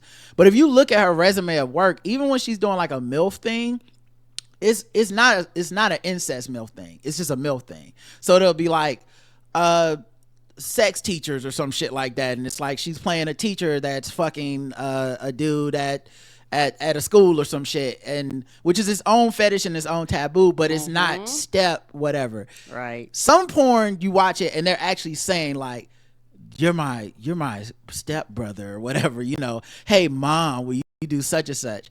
And so I can tell from her from being a fan, she curates her work pretty strictly to like to certain scenarios and certain companies that I'm sure she's learned to trust over the years. And I think what Olivia J was talking about was, I think, what, like you said, the marketing of stuff afterwards. We filmed a scene and then they change it to something, or you show up and it's like, listen, you want the money, you want the work, like this what we doing now, it's this type of porn. And I didn't look at it as speaking out to shame the industry as much as I guess this is the way I took it as a layman. To me, it was like how sex work is work, but sometimes, because I think we're so afraid of the stigma and stereotypes that come about sex work and the negativity and the I think because of that we get very protective and uptight about it, like nobody complain about anything. You're like, they're gonna come take it away. Like half our fucking government is weaponized against us. They're banning the sites in Florida and North Carolina. So I get why we're protective and scared, but also like I liked it because it felt very humanizing. Of like the same way you go to fucking, I go to McDonald's to work, and some days I'm like, this shit is not. This is a job. Right. That's what made it. That's why it was funny to me. That's why it stuck out as like, she was basically something that many people see as recreation and a fantasy and all this. She's like, some days it's just a fucking job, man. I gotta come in there, and they like, yeah, so this your stepson. It's like, oh, it's one of these. All right, well, today is gonna be a work day. You know what I mean? Like, this will be on someone's site somewhere one day, and it'll be stepmom fuck stepson, but that's not what happened. And I completely agree with your first voicemail. Just in general, like, I think the taboo of it is comical. It's why I laugh about it. I don't like, whenever I see those like, step siblings, I just laugh because it's so stupid. Like, it's funny. It's so over the top. It's funny. I don't think anyone, I shouldn't say anyone, I don't know what the fuck people are into, but I don't think there's not a mainstream market for like, this is some actual incest you about to watch. Right. No. Mm-mm. But that taboo of like, this is they not supposed to be having sex, guys, between two consenting adults and a camera crew and a microphone and a bunch of other shit that's happening. It's just all theater, and that's why it works or whatever on people. I think we just like to get squeamish about the idea, but really the squeamishness is almost like how people go to scary movies and pretend to be scared, but it's like, nigga, there's not a spirit coming out the screen. Exorcist ends when the fucking credits roll. So I think that's what happens with porn a lot too. So like I said, it's mostly funny to me to watch that kind of shit because at least the American version is so over the top. So it's step bro. Who said step bro while you're sucking a dick? No one says that. No one's ever said that. Period. No, and I think for me, on the outside looking in, you're just getting a glimpse into, like Roger say, for a lot of people, it's a job. And if you've been at any job, people have complaints on the job. Like, no job is perfect. And porn is not an exception to the rule as far as it being like a physical workplace for people. And sometimes, I know, if it's joking, but sometimes these little small things that people bring out can actually help change things. I guarantee you, they might not be the only one that has issues with this. Right. But when you're larger and you speak out, sometimes that gives other people who actually might not have the power or authority to kind of be like, yeah, I see that too. Also, it's like trends. One day this won't be the trend. Agreed. Right now it's the trend and my guess is it's the trend because that's what everybody clicking on, but it's really chicken or egg. Like, is everybody clicking on it because it said step siblings, or are they clicking on it because this is their favorite porn star and they're gonna fuck somebody? Who knows at this point? But yeah, I think we'll really be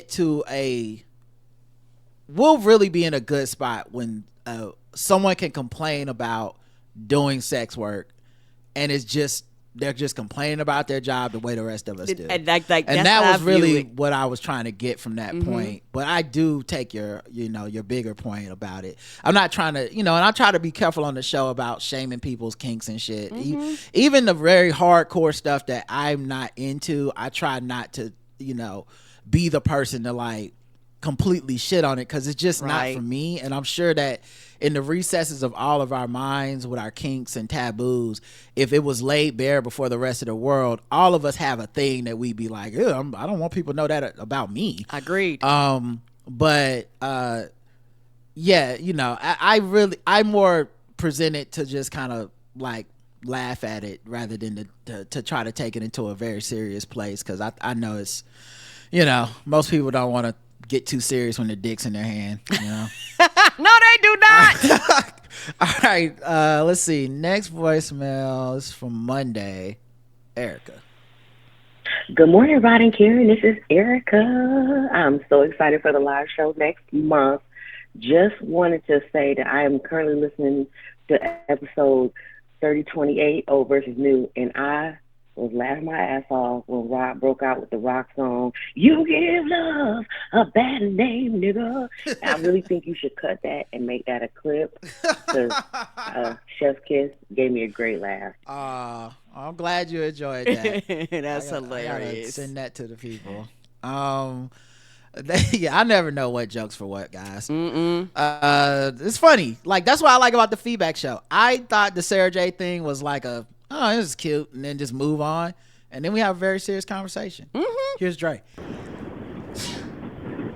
What's up, Rod and Karen? This Dre.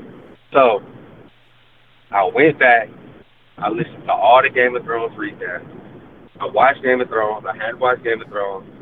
I was tired of being left out of the party. First of all, Slow Clap, y'all really are the best recap podcasters in the game. By far. Thank you. By far. I could go back over countless moments throughout the recap. It was chef's kiss. It was perfection. Even Justin. There were moments I was like, man, Justin didn't even watch the show. And then he comes all the way from left field, and he's right about Jamie being a little rapist boy. Yep. It was beautiful. I called because the finale. I loved the way they wrapped up all the story. I didn't really have an issue with the last season, but it was just that fucking speech by Tyrion at the end. I say to scrap that shit. We don't need Tyrion soft lullabying about the way things should be. I didn't like that. Instead, what I would have wanted to see was like the Coach Carter, you know what I'm saying, subtitles to each character. You know what I'm saying? Just imagine you watching Brainworm comes up, and I'm hopeful, yes I am, hopeful for today. It's like Brainworm goes to Nards. Yes. Just fuck these crackers. And if you get that for each character, much better finale. Agreed. He left one more voicemail, but before That's I play hilarious. it, I agree with that shit so hard. You fixed it. They should have did that. If they would have did that shit at the end, that would have been so fucking good. Oh, Tyrion went back to the whorehouse, and I'm hopeful.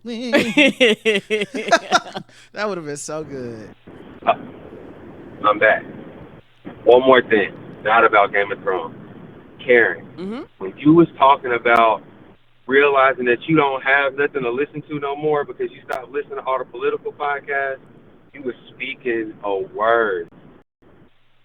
And I ended up doing the same thing you did and went to audiobooks. Now, granted, I've been listening to audiobooks about like the crack era and all kinds of other shit. I didn't choose to listen to the sex audiobooks. No judgment. You know what I'm saying? We just chose a different path.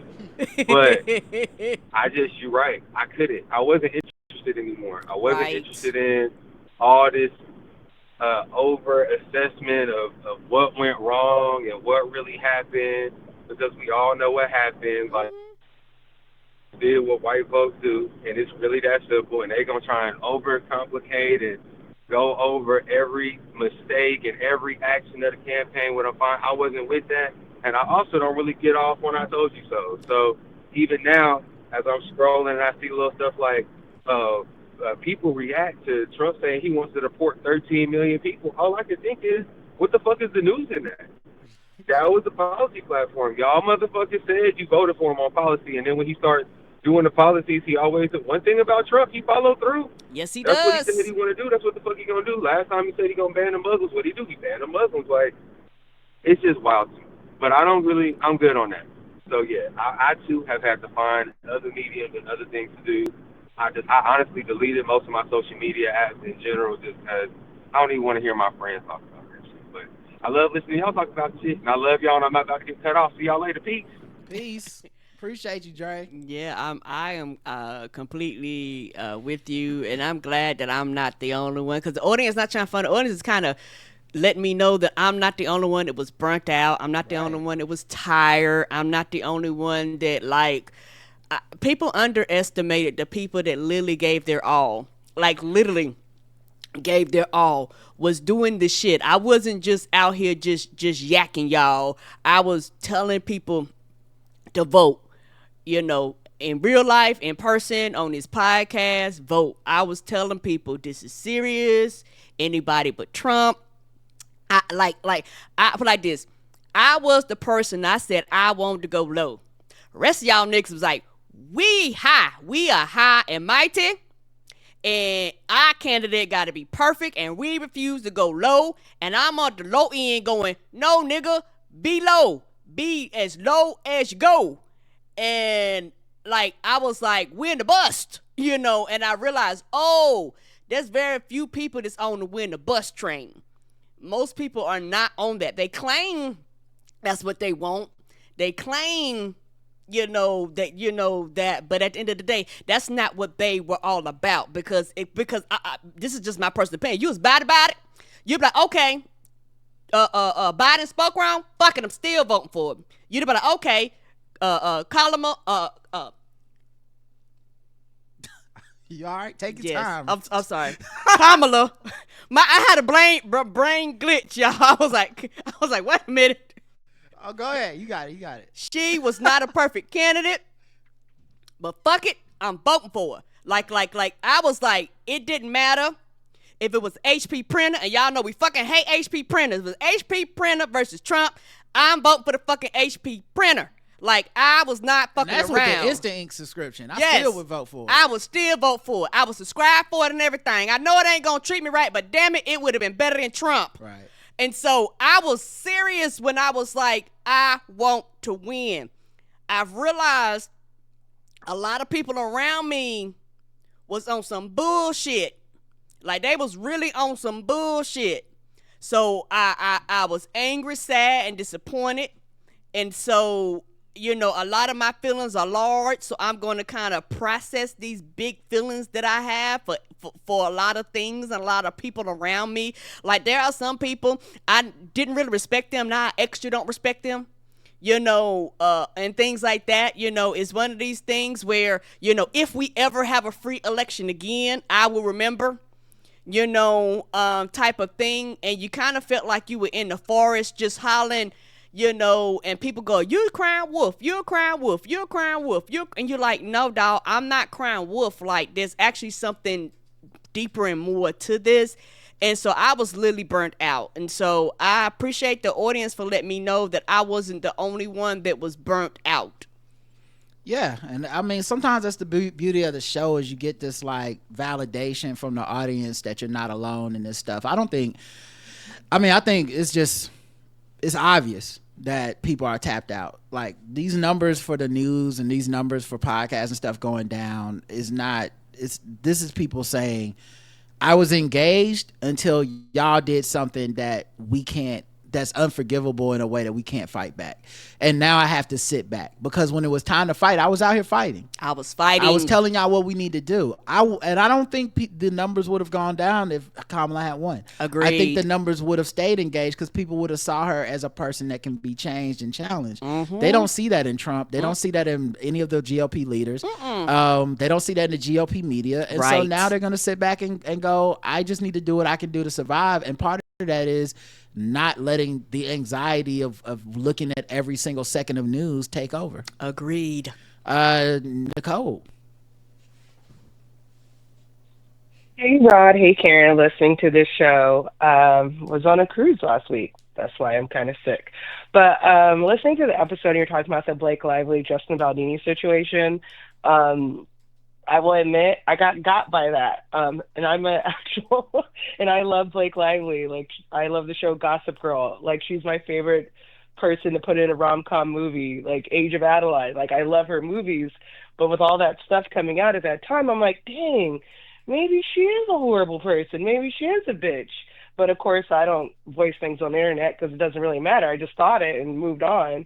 And then I remember there was an article months ago when all that was going on that he hired the same crisis firm as what's his name, Johnny Depp, which the Johnny Depp Amber Heard thing, I never really understood what the hell was going on. I was just like, he sounds like an asshole. Why are you guys going after this lady? Because I don't, I didn't really, not really, white people knew. It's not my business. But this one, I was like, dang, it was a really good movie. Read the book and everything. And I was like, man, hopefully this can be something that can be fixed because I want to, because there's a sequel to the book and never going to happen. Right. But yeah, like you said, Rod, sometimes you get got. And now that this is coming out, a lot of people I've seen on TikTok who are talking crap and saying all this stuff about her, now they're all retracting it. They're all trying to change it, and they're all on the side of pro-women this, pro-women that. And it also makes me think, why was everybody hating on Jennifer Lopez so much a couple months ago? Which I have met Jennifer Lopez in person, and she is a bitch. But why was that such a big thing for a couple of months? But yeah. But anyways, love the show, guys. Keep it going. Talk to you later. Yeah, thank you. I think she left another. Oh, Rod and voicemail. Karen, it's Nicole again. Just for clarification on why I say that Jennifer Lopez is a bitch. It's because of my personal interaction with her. I cannot speak to anyone else. Long story short, back in college, I was an intern at New Line Cinema, and she had to come in for something, and her exact words to us were, no, she didn't tell us. She had someone come and tell us, the interns, we were not allowed to look in her direction and not to look at her because she did not want us ogling her. And then they made us get up from our desk and made us go sit in a special conference room until she was done because she did not want to be bothered with us. Even though as interns, we were not allowed to talk to anyone, any celebrity that came through. Hell, Brad Pitt walked by me one day and I had to act like I didn't know who the hell it was. So it wasn't like, whatever, because we had to sign all these things. So that's my personal story on Jennifer Lopez. She was very rude and nasty, and that's just my personal experience with her. That's why I think she's a bitch, because, like, why? Like, ma'am. Like, Brad Pitt was so sweet. And Jennifer Aniston, also very sweet, but other stories from other days. All right, talk to you guys later. Bye. Sounds cool. Only thing I would say is, because this is something I never hear people talk about, and I think it's important. What do you think happened to Jennifer Lopez to make her have that blanket rule? Yeah, because no one ever talks about this. Something happened. Everyone just goes, "What a bitch," but something had to have happened. That's not a rule you start out with. Someone was ogling her. Someone was calling other interns in to be like, look at that ass. Somebody said something inappropriate. Someone touched her. Something had to happen before even if she just overreacted, something had to happen for either her handlers or her to decide, we gotta stop. We have to now make you the bitch. We'd rather people think you're a bitch and you be comfortable than to keep putting you out here and hoping people act right. Anyway, it's just something I never hear people bring up. And yeah, everyone's gonna hem and haw like, yeah, but you ain't had it happen to you. Whatever the fuck it is, I guarantee you non-famous person that everyone's not trying to fuck ain't had the thing happen. It's how you end up with writers or writers for rock and roll groups or whatever the fuck. It's like something happened to make the first writer happen. Yeah, something happened where they showed on set something wasn't right, and they was like, I'm going to write a list.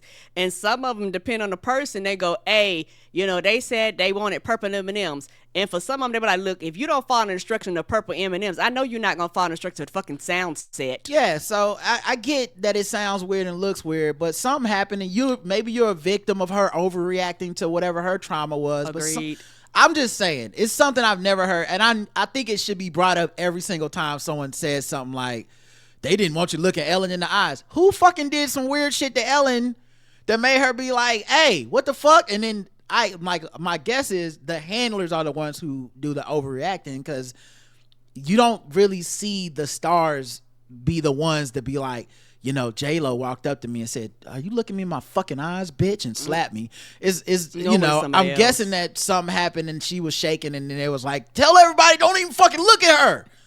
But yeah, they're like, "You ain't gonna fuck up my money," and so then everybody gets punished. Yeah, and also it's just very easy to believe a woman is a bitch. It's just very easy.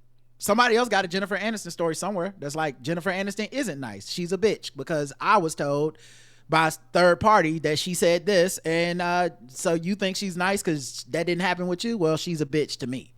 It's crazy. It's so many interactions, and these famous people have to interact with all these people all the time. We're all registering and clocking it all the time, and we all have a story about somebody, you know. I just try to keep in mind the context of it, and so, but yeah, they could be a bitch. I don't know. But my point being, I don't. I just wanted to point that out, that who fucking knows what happens. So somebody fucking grabbed her ass one time, and now everybody's like, what a bitch. She won't even let you in the room with her. Like, who knows, man? All right, last thing. Oh no, two more. Allegra left two. Happy New Year to you both and to the TBGWT Nation. It's Allegra. I'm listening to your episode 3030, and you're discussing the show I Will Destroy You in relation to the article you guys were reading about how doctors are saying stop listening to TikTok, essentially, regarding medicine and health and all that stuff. And I love that you're mentioning that show. I love that show too. It's one of my faves. Michaela Cole is amazing. And I want to mention, I'm in school and on my path to become a therapist. And one of the things that I get frustrated with is the kind of pop psych. I've been calling it pop psych. I don't think I've coined that phrase, but I picked up on it somewhere. And it's all the jargon. Like, you use this language to kind of explain away, you know, bad behavior, or turning your personal feelings onto somebody else and putting a name to it to make that person feel guilty. Any of that stuff, just anything to excuse behavior that is probably requires some sort of nuance and additional help. And so when you were talking about this medicine thing, it's a thing that's been on my mind for many years, and it comes together with the pop psychology stuff. All of it is intertwined. All of it is related, because it's all about physical, mental, emotional. So I just wanted to bring that up because as a budding therapist, you know, I promote mental health and the fact that we are being more aware of it, and it's becoming more. I thought I was going to turn over a new leaf with the new year, but alas. Anyway, I just wanted to finish my rant and say, yeah, I'm hearing what you're saying. I've heard something similar to this for a while now, about medicine and not trusting the internet. And yeah, there is a certain amount of trust you can have, but doctors go to school for a reason, guys. Right. So even though there's history with misinformation in terms of Black people and medicine and eugenics and all of that stuff, there is also a movement to change that narrative and change that education. And so, yeah, it's a very interesting line that we're all straddling and just trying to work through it. That's all. As always, thanks for being in my head, even when you don't know it. And Happy New Year to you guys. You too. Mm-hmm. And yeah, man, I can't imagine what it's like going to school right now. Like, knowing that the environment you're going into is everybody weaponizing these words, and like some of the worst people have gotten a hold of these words. I was, like, just, I talk to people all the time, and you just hear like how people's personal lives have been like really invaded by this language that people have, and it's very confusing to people, I believe. Like, and because people it's like if they already have an underlying point where they would agree with somebody, or they kind of have some whatever isms about them that they might have some blind spots to. You throw them big words in there, man. It'll get them. It'll get them. I remember why can't I remember his name? But that actor who was in Superbad, right? Jonah Hill. I remember Jonah Hill couching his what I thought was very controlling like rhetoric towards his girlfriend in therapy speak. And there's so many people I know who are like, see, he just setting boundaries. It's like a person's boundary isn't you can't have friends. That's not a boundary for them. So if he didn't call it a boundary, but he put the same thing in writing, y'all would be like, this isn't a controlling person telling people how to dress, who they can hang out with, where to go, what time to be home in a fucking relationship. That's not weird to you. That's just boundaries now. No, he just reframed the same shit that we typically are like, then don't be in a fucking relationship. He reframed that into, these are my boundaries.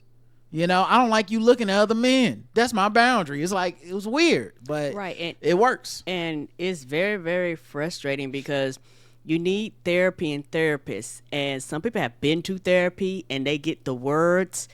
And my thing is this, when it comes to therapy, it's not about the words, it's about actions. And the actions are more important than the big flowery words that I use, even though the words have a meaning and a purpose and they help explain things. But at the end of the day, it's the actions of the individuals that matter more to me, that their actions are doing something that they can be in a better space mentally or whatever it may be. But the internet don't care about your mental health. So, you know, when you share things on the internet, they're going to tell you the opposite because they like, we want you to feel good. We want to praise you. We want you to be here. We want to tell you there's nothing wrong with you. And the thing is about the internet, particularly sharing things online, the internet does not care about you or your death. So they will praise you until you die and then talk about how you jumped off and that they were not responsible for you jumping off to your death type of thing. So you have to have a really good understanding of that to realize when it comes to this mental health and therapy stuff, the therapist knows a lot more about you than we ever will, and because you share things with them and they have information that we don't. So the thing about therapy is not a fix-all. Therapy does not mean does not mean the situation is going to go away. It does not mean your anxiety is going to disappear. Therapy is not a magic pill to make everything in your life okay. It is, these things are going to happen. Here are the tools to navigate it the best way you can. That's all it is. Help you navigate this thing called life. All right. Last voicemail. Am on. Hey, Ron, Karen. This is Iman. First off, Happy New Year. Hope you guys are getting a great start to your new year. I'm listening to the episode with Dominic Rivera. It's very good. I'm enjoying the basketball talk because for now I'm into basketball because my nephew plays basketball and he's in high school, and I've been very excited about his games. I'm not sure what position he plays, but he's like the tallest person on his team. He's like 6'7", a big dude.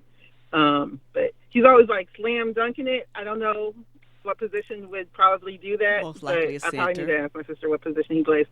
But I'm enjoying the basketball talk because my dad is always complaining about, you know, he's like, oh, these boys keep trying to make threes. All of them want to make threes. Like, they all try to be Steph Curry. And so I found the conversation very enjoyable. It was very funny.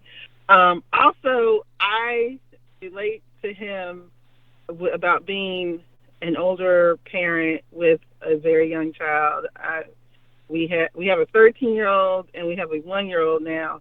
And just a few days ago, I put her down for a nap, and I usually try to sneak away. And I almost woke her up with my creaky ass knees. I was like, I was getting up. I was like, eh? I was like, oh no. And she like stared. I was like, oh no, please don't wake up. But yeah, and I was like, ooh.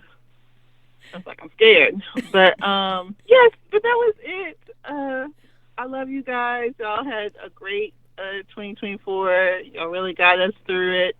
And God willing, we get through these next 4 years. But take as many breaks as y'all need, because I'm sure the rest of us will need them too.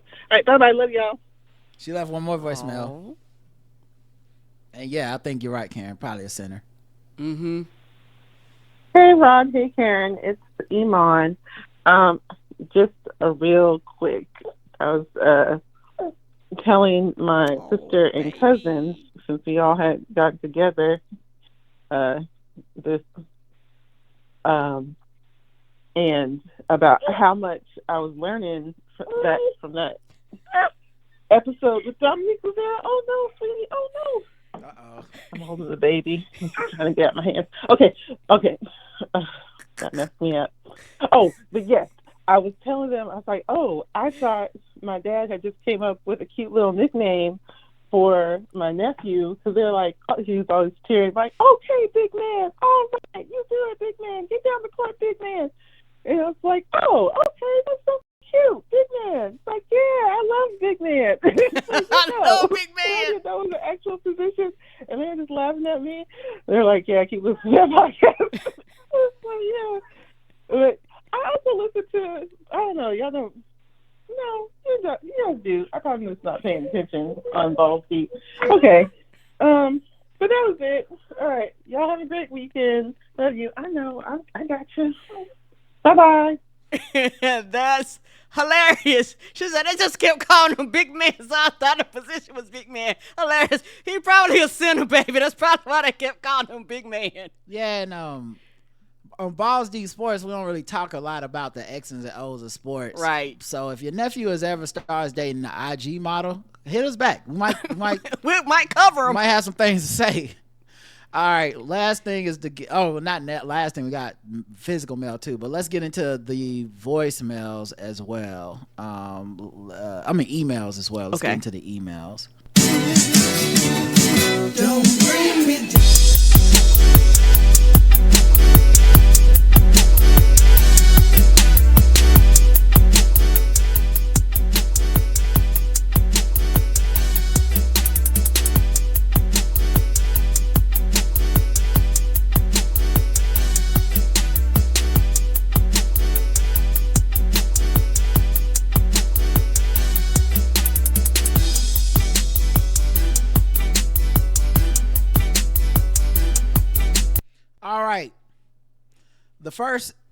The first email was from James, who says, I loved hearing Don with y'all.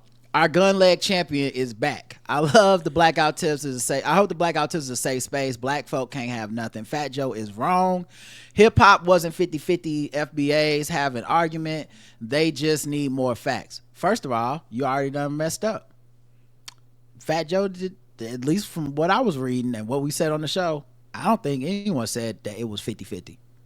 See, these are the sleight of hand moves that people be making in discussions, and if you don't pick up on it, you end up arguing with them about some shit that wasn't said. So I have to say, we ain't say no 50-50. We ain't say it was equal, none of that shit. If they did say that, it wasn't said on this show, and we weren't discussing it from that angle. So you gotta email Fat Joe on this one if he's saying that, because I'm not. Hip hop started out as a young black counterculture movement. Every youth group in the 80s had a music genre to oppose their parents. White folk had punk, black folks had hip hop, Spanish kids had freestyle. Freestyle is like fast paced, synth heavy music. I'm born and raised in the Northeast. When you saw a tape from Tommy Boy Records, you knew your Latin homie was about to put you on to his or her shit. That's kind of conflating some individual shit with some macro shit, macro shit, and I'll get to that in a second. We'll listen to each other's stuff, and it was all good when they were all considered fads, but hip-hop stood the test of time. Now everybody wants to take credit. The only reason people want to claim hip-hop is because it's lucrative. It's not black people's fault there's no 50 years of freestyle concert. When it's negative and violent, it's that black music. When millions are being made and colleges have hip-hop classes, then it belongs to everyone. Thank you, Ryder Care, for letting me vent. I just wish people told the truth. I don't know who the people are that are saying it belongs to everyone. I don't think those are the arguments that are being had. I think the petty ass argument Fat Joe is having with people like Lord Jamar And is this thing with Fat Joe is, I think, and this is why I said let them fight. I don't think there's a right person in this argument. I think both are different versions of wrong. But that's why Fat Joe is trolling with Chris Rock saying shit like, when I think of free black men, I think of fat motherfucking Joe. There's no way you listen to that and took it serious. I'm a little bit disappointed that we had such fun talking about it and we're clearly making fun of how silly and stupid this thing was becoming. And you wrote in with this serious ass, like, I need to vent about the black man's right to hip hop. I got something to say. Cause we, like, now you changed the tenor of the discussion to something that I prefer not to get into, just cause it now we have to get serious about something that we could have lightheartedly laughed at in agreement and been like, Fat Joe is out of his mind, but so are the FBA niggas that hate gay people, hate women, and they got issues too. Hate black people that aren't from America, which is a huge problem, by the way, and why you shouldn't be siding with them anyway, talking about they got their facts wrong. What about the hip-hop pioneers who are Afro-Latino? What about the hip-hop pioneers who are Afro-Caribbean? And there are hip-hop pioneers who are African Bambaataa and shit like that. So I think we should stop doing this, what we are doing now. You can just, I just Google real quick. Grandmaster Flash is Bayesian.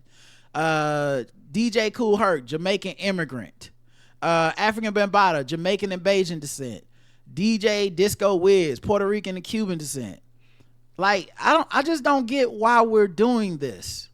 What is fruitful about this? What is to be gained from this? And especially because all this shit started because Fat Joe basically was like, this MAGA shit is whack and y'all brothers need to get off of that. And they got and mad. People like Tariq Nasheed and these others, they pal around with that kind of conservative rhetoric. A former pimp hustler is like, you know, I went from Mackin to MAGA in and married to a non-black woman, but we supposed to sit up here and go up for that shit. And we're not the podcast to ever go up for those niggas. And I'm also not the podcast to really give a fuck about Fat Joe in that way, because I'm not from that area and I don't understand how y'all be giving the N-word pass out up there. That seemed like a conversation y'all need to have together. You say you from the Northeast, why y'all didn't figure that shit out? You know what I mean? like you should have been writing in then back in the day to whatever the box was or whatever. But I think when you're talking in generalities, like, you go from saying like it wasn't 50-50, which no one said, to this like, and all the Latin people was only listening to this kind of music. I know that's not true. There was also some hip hop niggas that was Latin or Latino or whatever. So it's just, I don't know. It just seemed like a big waste of time. I tried to reply to him and said, come on, man, this is getting ridiculous. He said, thanks for your reply. You don't have to address anything, Rod. Protect your business, folk. Now, this is why shout out to, I'm not going to get upset with you back, but I know what you're trying to do when you acting like it's some ulterior motive to me just flat out disagreeing with you. Protect my business? My guy, we own this business.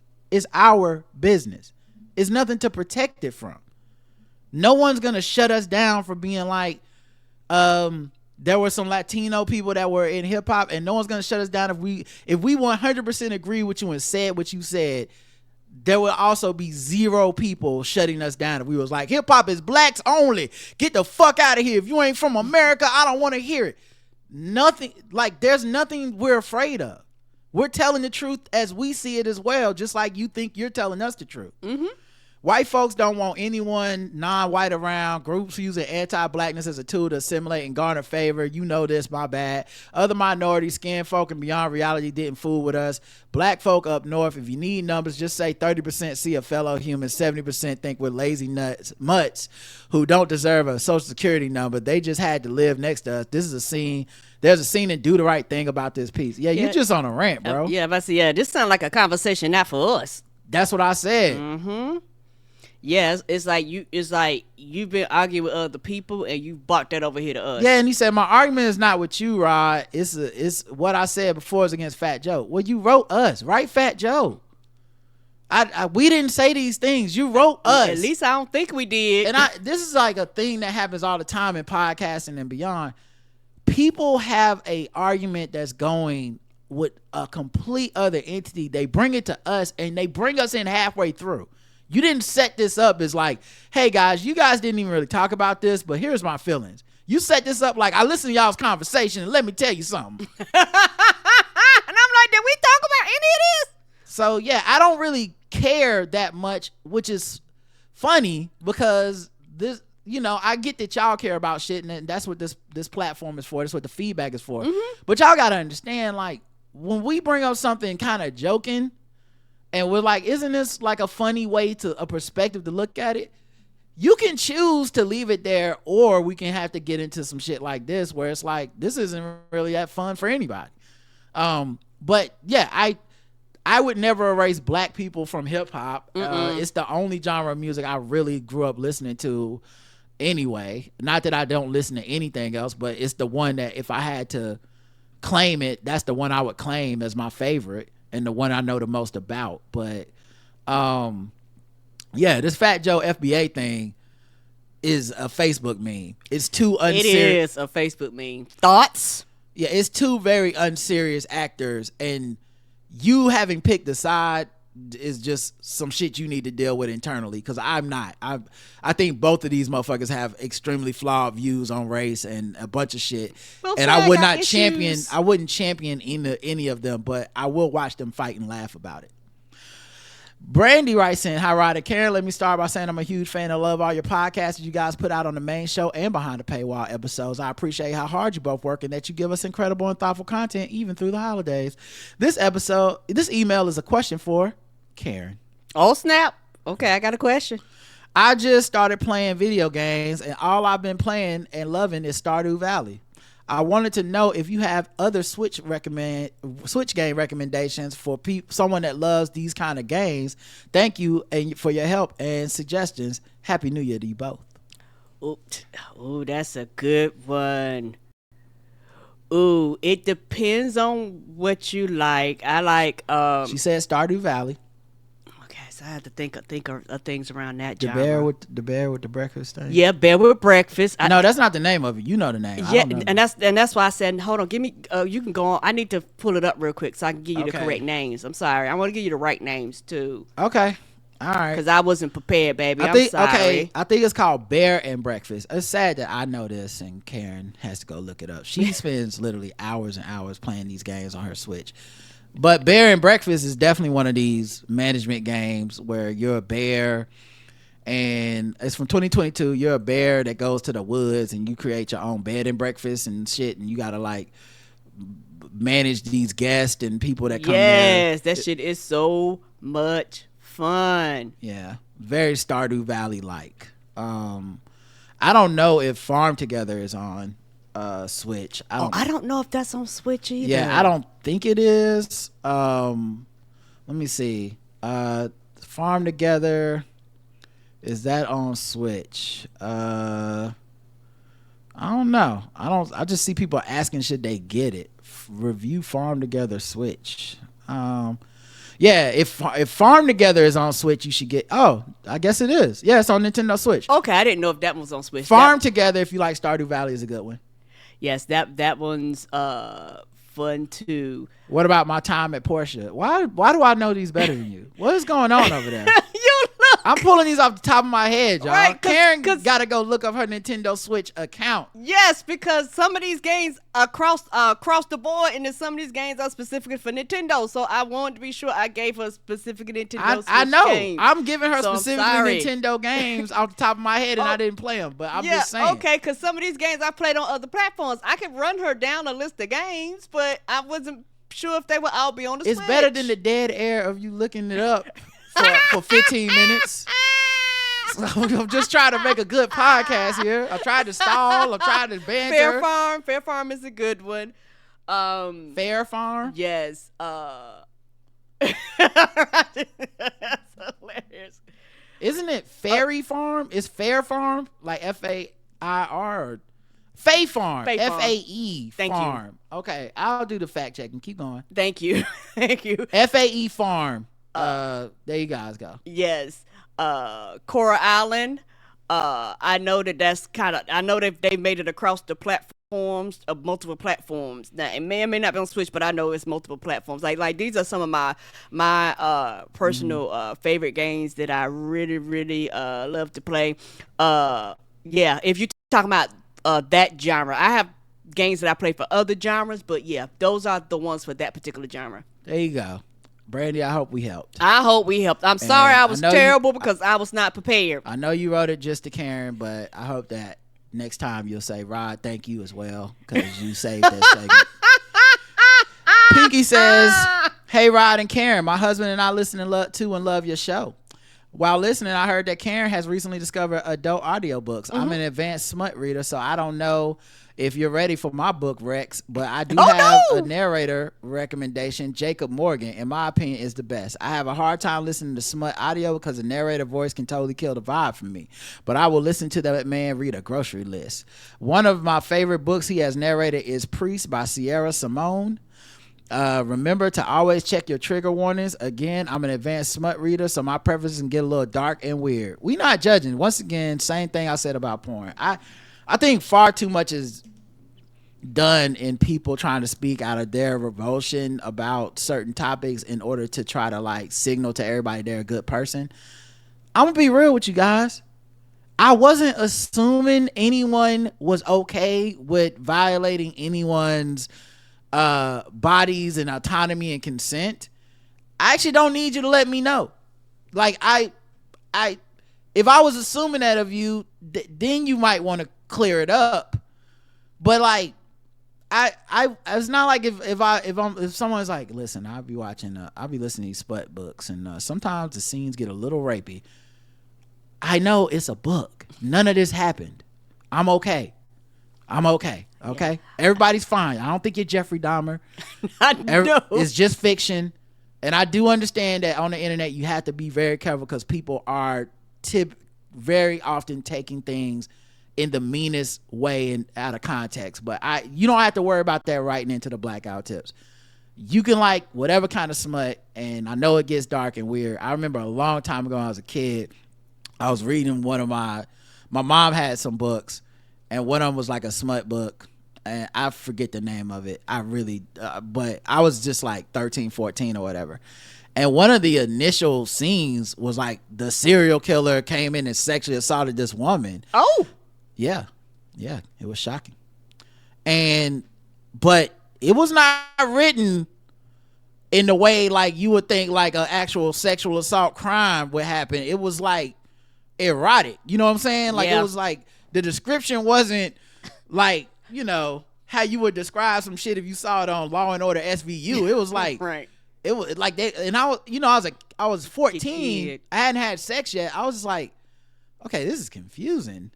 Why is this in this book? Why isn't this the end of the book? Like this, a crime has been committed. They wrote more shit after this. Yes, they did. It was more to it, buddy. But yeah, so it's just people have different fantasies and shit. It's nothing. It's fine. It's not like you're hurting anyone. Anyway, please keep us fellow lovers of porn books and audiobooks posted on your journey. Do I smell a possible new segment brewing? Love you guys. Happy reading, listening, Brittany. Karen? Curvy Girl Summer is what I'm reading right now, and it is actually really, really good, and it's black, like, you know, it's like black, and so I actually really enjoy it because they talk about dicks and not cocks, so, you know, I know that's a slight change, but I like the descriptions. Ain't nothing wrong with a good cock, don't get me wrong, but I'm black, so I like that switch there. And I talk about black scenarios and things that happen like in black households. So before you know it, I was listening, but I was fussing, you know, and cheering all kinds of shit out because I could kind of relate, because I was like, oh, this is like black, like shit that happened in like black households, people showing their asses and shit. I was like, girl, I am here for it. And so I'm having a blast reading that one. Like I say, I'm across the board when it comes to, like, I'm open to all of it. But I have really been enjoying that one right now. The next one, 5-part rant by Aaron, who says, "Hi Rod, love your episode. The media is the medium. It reminded me of this little rant I wrote a couple months ago during the election season. Thought I'd share in case it's interesting or validating. One, if you just started paying attention to politics 5 seconds ago, maybe do a lot of listening and very little opining until you are educated enough to be qualified to express your political opinions. Two, if you are white and you haven't done an extensive deep dive into systemic racism in America, then just assume you don't know why race relations are the way they are between black people and white people in this country and navigate accordingly. Three, if you think that everything the mainstream media consensus, reality, and or conventional wisdom on any given topic is automatically false, just because so many people agree, you are using severely flawed logic. For instance, looking both ways for across the street is something we all agree is very beneficial. When I see people rejecting all of Western medicine, all of what CNN is reporting, etc., I just see a total lack of wisdom, critical thinking skills, and discernment, and it's not cute. Yeah, and I think what's so interesting is that on the extreme of that, it is just as closed-minded as they claim mainstream people are. When you do the like, well, anything mainstream clearly is some bullshit. It's like, no, that's bullshit. And you're just the other side of that coin, as opposed to like, some of it probably is bullshit, some of it's not. You know, I don't think most of us go into this with our eyes closed, right? Yesterday, Surgeon General puts out something that says, hey, alcohol is like the third leading cause of cancer. Even if you're just doing a drink a day or whatever the fuck, like it's what they say, a drink a day, keep 2 drinks a day, keep a doctor away, whatever. It's like, no, it's actually, you shouldn't be drinking that much. There's going to be some people out there that's like, wow, the medical industry lying again. There's going to be some people finally telling the truth. But most of us understand that like a huge influence on not seeing alcohol as a negative is that alcohol makes a lot of money for a lot of people in America. Yep. And they have political influence and shit like that. So we can see all of that and navigate accordingly. That this thing that probably poisons us every time we drink it, that's the effects of getting drunk, is you're poisoning your body a little bit. This thing is probably not good for you. Even in moderation, it probably has some deleterious effects over time. That being said, you're gonna die anyway. So all like it's not surprising. We all are adults and we have to make our own fucking decisions on how we're gonna live life. And it's all risky and up in the air, you know. But it is funny when people get so rigid one way or the other, because I'm like, fam, I always am willing to at least consider some shit, even if I throw it out. You know what I'm saying? Like, if my motherfuckers is like, the vaccines is killing people, I'm like, well, let's see what the research says. It's like, it's not. All right, I'm done. You know, hey, I gave you a shot though. You know, what's your proof? A kid got hives and passed out one time. Like, did they die?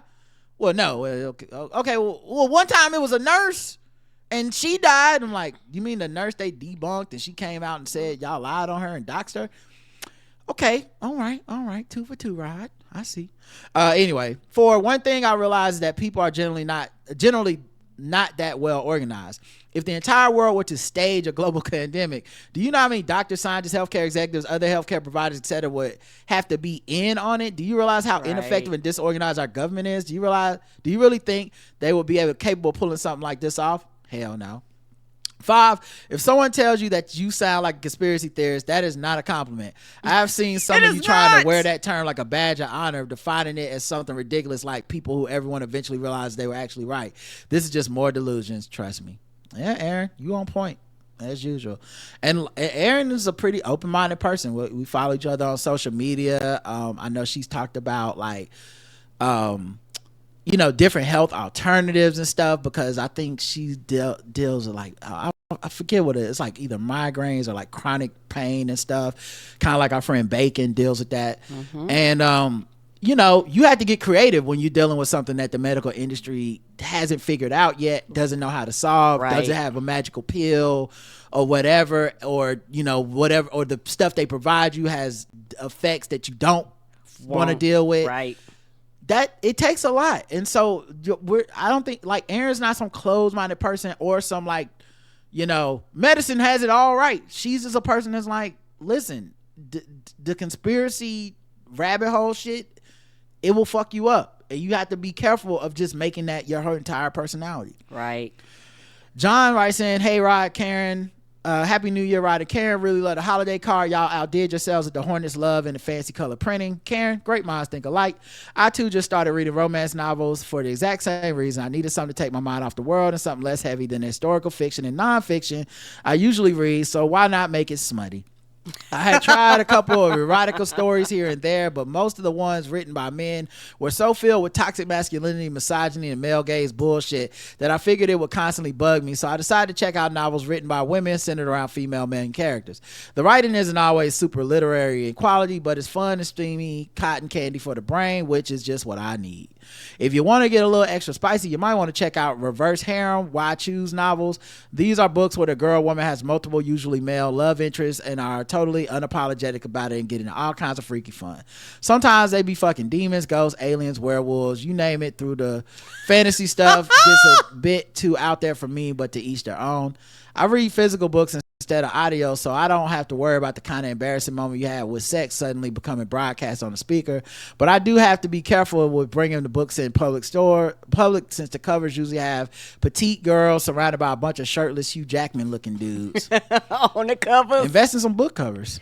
I usually carry books with me when I'm running errands in case I get stuck waiting and no one pays any attention to them. So of course, the one time I bring a romance novel to my coffee shop, the cute girl behind the counter was like, oh, what are you reading, LOL? The cover wasn't even anything steamy, but I was still busted. I told them it was a silly, smutty romance novel to escape from all the bullshit in the world, and they just laughed and were like, yeah, we get it. Hope you guys have a great holiday break, John. Yay, I'm glad other people are finding, their semi-escapisms and things like that. And like I said, not only did I find out that I like Christmas sweaters, I found out there's other smut readers and audiobook listeners out there in the audience, I mean, it didn't get to be that big of an industry because people weren't listening. Ain't that the truth? Cassie writes in, hey Rod and Karen, first thank you for the Christmas card. I love stationery, especially love finding African American stationery. Unfortunately 2024 took a lot out of me, and for the first time in years I didn't send anything. Sorry Karen, but I was a bit sad about it, but the cards I received, including yours, cheered me up. Regarding the distrust of expertise, I got a front row view of social media seeing this distrust years ago, so I'm not surprised. I had a friend who became chronically ill during medical school. She had horrible experiences with medical staff. I didn't know what I was witnessing then, but she fell into some internet spaces that led her to Dr. Sebi. This was in the 2010s, so I think message boards and early Facebook groups. I'm talking super strict diets, alkaline water filter systems, expensive vitamins, from pyramid schemes ran by Christian nationalist companies, retreats, etc. She often denied advice from her doctors in favor of natural remedies. By the time she graduated and moved for a medical program, she had an unhealthy mistrust of Western medicine for herself. Even though she had the medical knowledge, the influences that preyed on her experiences and fear. What's worse is that several of her loved ones, including me, could not convince her. She got to a point of desperation, went to Honduras to that Dr. Sevi model treatment place. Her father had to go down and bring back her ashes. Shit. Wow. So yes, it has killed people. I see people push Dr. Sebi methods in the same way now. They will even tell people who critique their experience with Dr. Sebi treatments with, you can't really have the experience until you go to Honduras. It makes me nauseous. I want to scream that my friend most likely died at the hands of scammers pretending to be natural health advocates. The internet people weren't at her memorial. They don't care that we have one less black woman doctor in our community. They won't ever talk about her when they take people's money. Right. On a lighter note, since Karen is listening to romance, I'd like to recommend two narrators, Wesley Siobhan and Jacoby DM.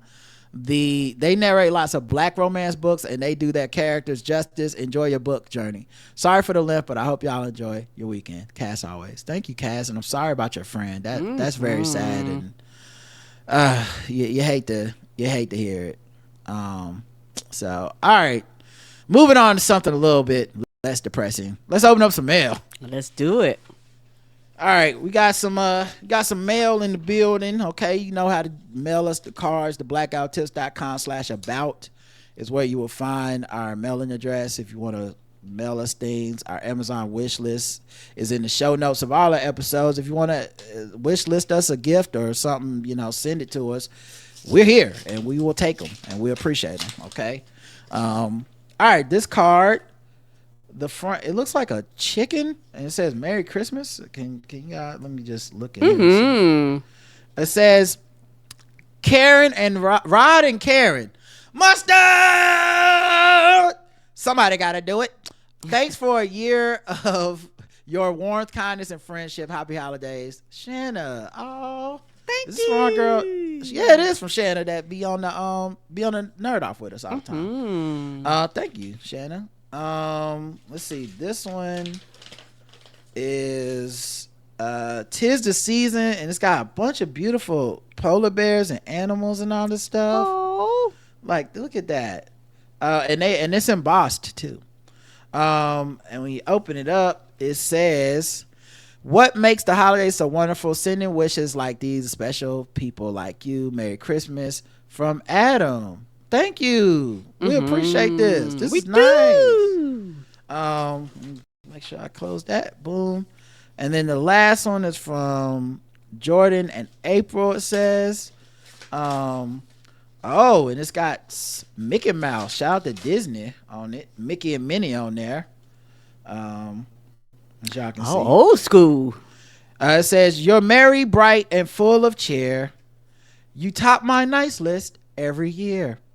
Thank you for having a fun, interesting, informative, uplifting, inspiring podcast. You created a masterpiece, Jordan and April." Thank you, Jordan and April. We appreciate y'all. We do. And the last thing is an actual package that we got. I went and checked the mail this morning to see, like, okay, well, we got anything in there? And they was like, "Yeah, got our package." I said, "Okay, cool." Then he told me who it was from. He was like, "It's from so-and-so." I was like, "Hey, man, don't be reading my mail." Just hand me the fucking package. What does it matter to you? You don't know these people. Right? They strangers. Yeah. It's like, yeah, it's from so-and-so. I'm like, I want to find that out when I get home. All right. It says fragile, so I'm trying to be careful opening this thing. Okay. All right. Let's see here. Let's read the card first, because that's what classy people do. Okay. I'm not a child. You being demure? I'm being mindful. Demure, yes. Okay, this is just some like fancy now.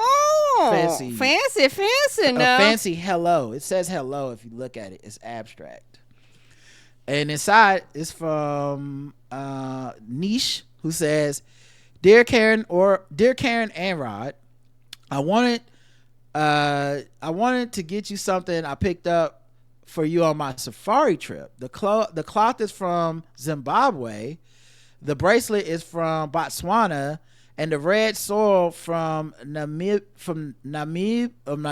Desert in Namibia. Oh, driving between destinations, I got my tour guide. I don't know how to say this name because it's in cursive. I want to say Odwin onto the show.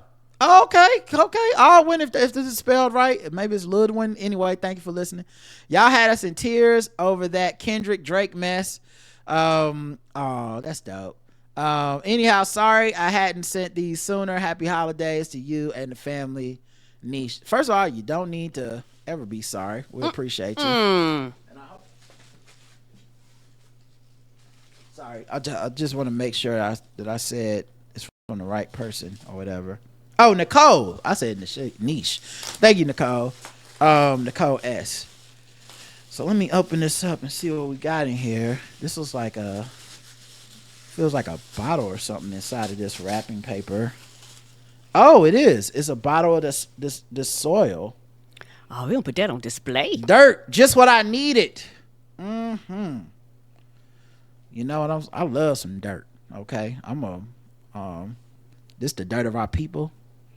I'm gonna take some and put it in my hands like the gladiator before fighting people. Who was you fighting?